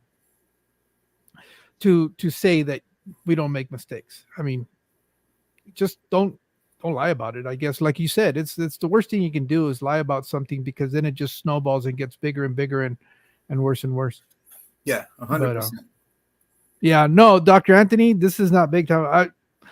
I didn't do this. This was actually a gift from my daughter for my birthday, which was last month. And I guess I had kind of been thinking about doing it. And you know how you go on Amazon and you kind of browse and you're looking at stuff, and I have a tendency of putting stuff that I like kind of like in the cart. Not because I'm going to buy it, but because if I need to go back and get more information on it, it's easy for me to find. So I guess my daughter was looking for a gift idea, and my wife told her, well, go look in his cart on Amazon. I'm sure you'll find something there that he wants. And it wasn't this microphone I was looking at. And I'm pretty happy that she got me this one, because it seems like it turned out to be a pretty decent mic, a lot better than what I was using. And so I just want to say thank you to her for stepping up my game. There you go. Thank you to her, whatever her name is. His daughter. Sharon. Thank you, Sharon. You got him sounding right for my podcast. I mean, I can't be grateful enough for that, because he was sounding. And now, it was.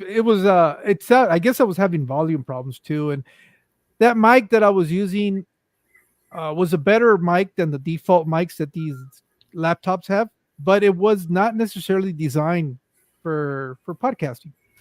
And I guess this one is a little bit more designed for that. And, you know, I was real happy, and I thanked her. So I won't see her probably now until Christmas, but she's getting a big hug. Regardless, she's getting a bigger hug than she normally gets. There you go. Now you can admit she's your favorite. They're all my favorite. Yeah, of course. Actually, you know what? Of all my kids, she's the one that's like the most like me too. We butted heads. We were like oil and water when she was a teenager, because we were so similar. Mm-hmm. And I know she would try to pull off some stunts that I knew what she was trying to do, and I'd call her for it. And it was rough. My wife was worried. She thought that our relationship was probably beyond repair, because we had some serious confrontations where, I just wasn't going to let her get away with what she was trying to pull. And, but fortunately it was crazy because, this was probably like when she turned 14 and all the way into it, she became 18. And then something happened, I guess, realization that she was an adult. And she tried pulling a stunt once where she said she was going to leave the house and she thought my wife was going to be like, oh, don't go, baby. And immediately what it was, she got a couple of duffel bags and said, okay, throw all your shit in there and get out of here. And my daughter was like, she tried to backpedal. She's no. You don't want to live here. You're not forced to live here. You're 18 now. Go have a good life. And I was even looking at my wife like, okay, when is she going to stop bluffing? But she never backed down. She ended up leaving for a couple of days because she was like, well, I'm just going to go to my friend's house. Well, we say in Spanish, a los 3 días, el huésped y el muerto pestan, meaning that, a guest after 3 days or a dead person after 3 days stinks. Yeah. So you're not welcome there anymore. And she quickly found out how true that was. That she tried it out for about a week, staying on couches of her friends and stuff like that, till finally one of the parents said, don't you have a house? And they called my wife, and my wife said, yeah, we kicked her out because she said she was ready to be independent, but that doesn't mean she can't come back. Yeah. And obviously she came back like a little puppy with her leg between her tail. And my wife told her, said, look, it's fine. You can have some privacy, but these are still, as long as you're under the roof, these are the rules. And the biggest problem that we had, because she had become 18, that she didn't feel that she didn't have to communicate where she was going or how late she was staying out. She felt she could just go and come. And my wife, all she really wanted to know is where she was at. She didn't, she had enough confidence that she would make the right decision, but she still needed to know where to find her in case we needed to find her, or where she was at in case something happens. You just got to know. And that was what my wife was trying to get across to her. And now she just laughs. Now she gets it, now that she's older and she's living on her own. She's 30. Okay. Yeah, so my daughter's 21, and we've been going through that for a while. Like, these are the rules, and they're very respectful. They're great kids. They really are. But no matter how great someone is, it's just that little ungreatness that seems like, oh my God, the world's ending. Because the Joe Rogan says this thing a lot where it's like, the worst feeling you've ever had is the worst feeling you've ever had. Something to that effect. That you've ever experienced, yes. Yeah. So even though my kids aren't bad, the little badness, it feels bad.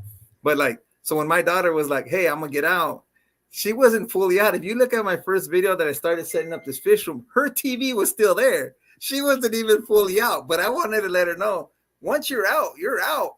If stuff goes bad and you got to come back, you can stay on the couch for a while we find you an apartment. But if you're grown up and want to be out, be out. So this was her bedroom, which is now becoming the fish room.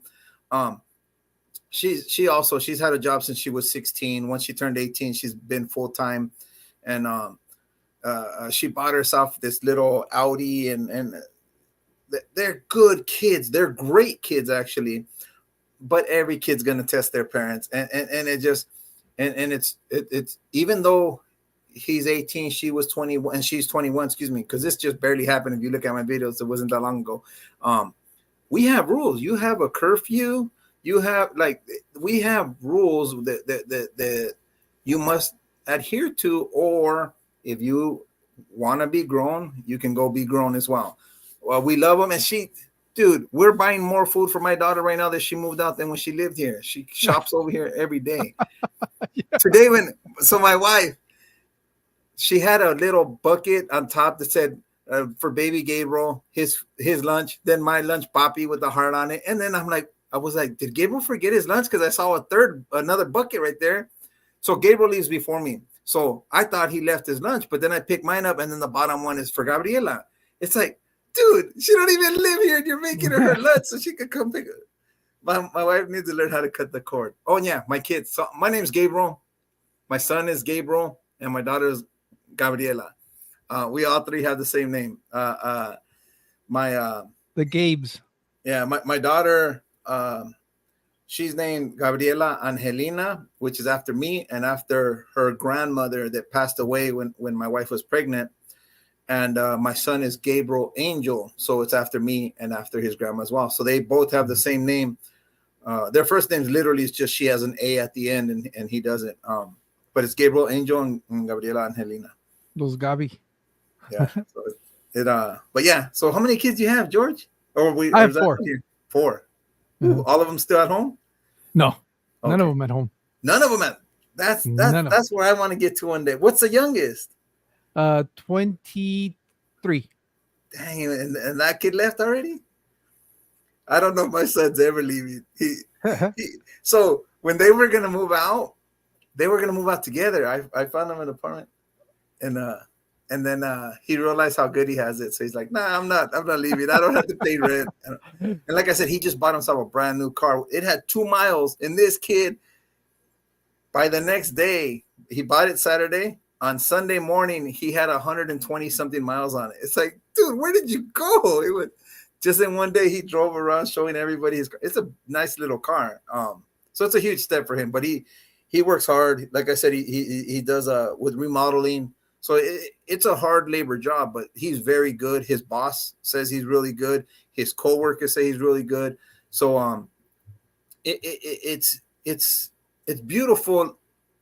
My wife and I, we feel like we did something right because our kids have good work ethic, are great kids, and just they're honest kids.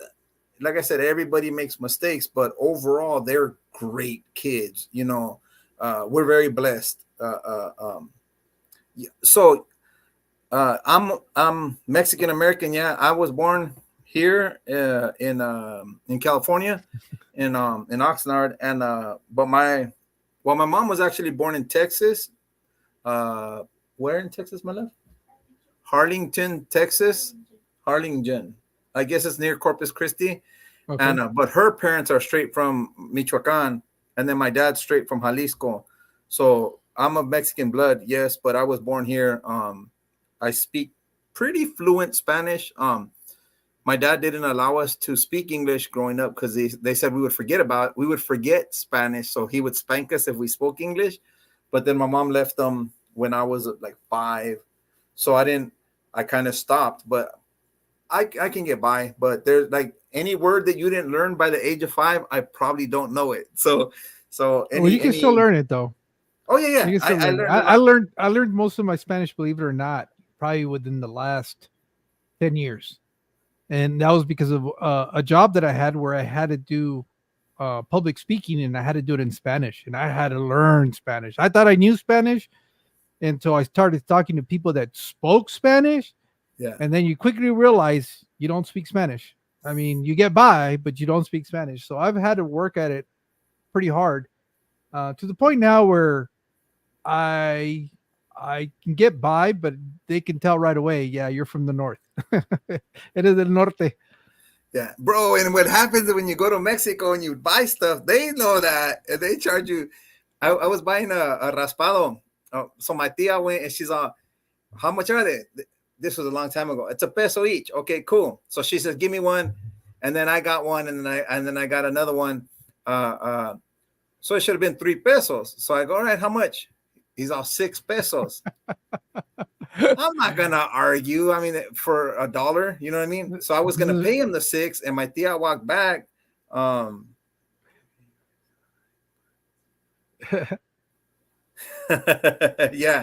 but so I was gonna pay him the $6 because I wasn't gonna argue over $1.50, and then at the time too, it was like, if I hit this dude, I ain't going to jail in Mexico. So I was gonna just pay him the $6 and be done with it. And my tia saw, what do you mean $6? You told me $1 each. Here's 3. Shut up. And she just gave her the 3. But he was gonna raise the price just like that for her to be. But yeah, they'll take advantage of you because they know you're not from there.